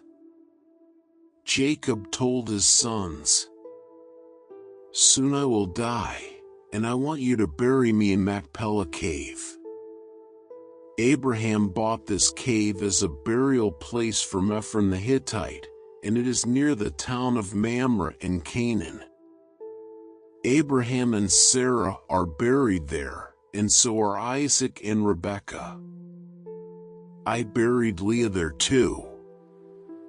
Both the cave and the land that goes with it were bought from the Hittites. When Jacob had finished giving these instructions to his sons, he lay down on his bed and died. Chapter 50. Joseph started crying, then leaned over to hug and kiss his father. Joseph gave orders for Jacob's body to be embalmed, and it took the usual 40 days. The Egyptians mourned 70 days for Jacob. When the time of mourning was over, Joseph said to the Egyptian leaders, "If you consider me your friend, please speak to the king for me. Just before my father died, he made me promise to bury him in his burial cave in Canaan. If the king will give me permission to go, I will come back here." The king answered, "Go to Canaan and keep your promise to your father." When Joseph left Goshen with his brothers, his relatives, and his father's relatives to bury Jacob, many of the king's highest officials and even his military chariots and cavalry went along. The Israelites left behind only their children, their cattle, and their sheep and goats. After crossing the Jordan River, Joseph stopped at Atad's threshing place, where they all mourned and wept 7 days for Jacob. The Canaanites saw this and said, "The Egyptians are in great sorrow." Then they named the place Egypt in sorrow. So Jacob's sons did just as their father had instructed. They took him to Mamre in Canaan and buried him in Machpelah Cave, the burial place Abraham had bought from Ephron the Hittite. After the funeral, Joseph, his brothers, and everyone else returned to Egypt. Joseph's promise to his brothers.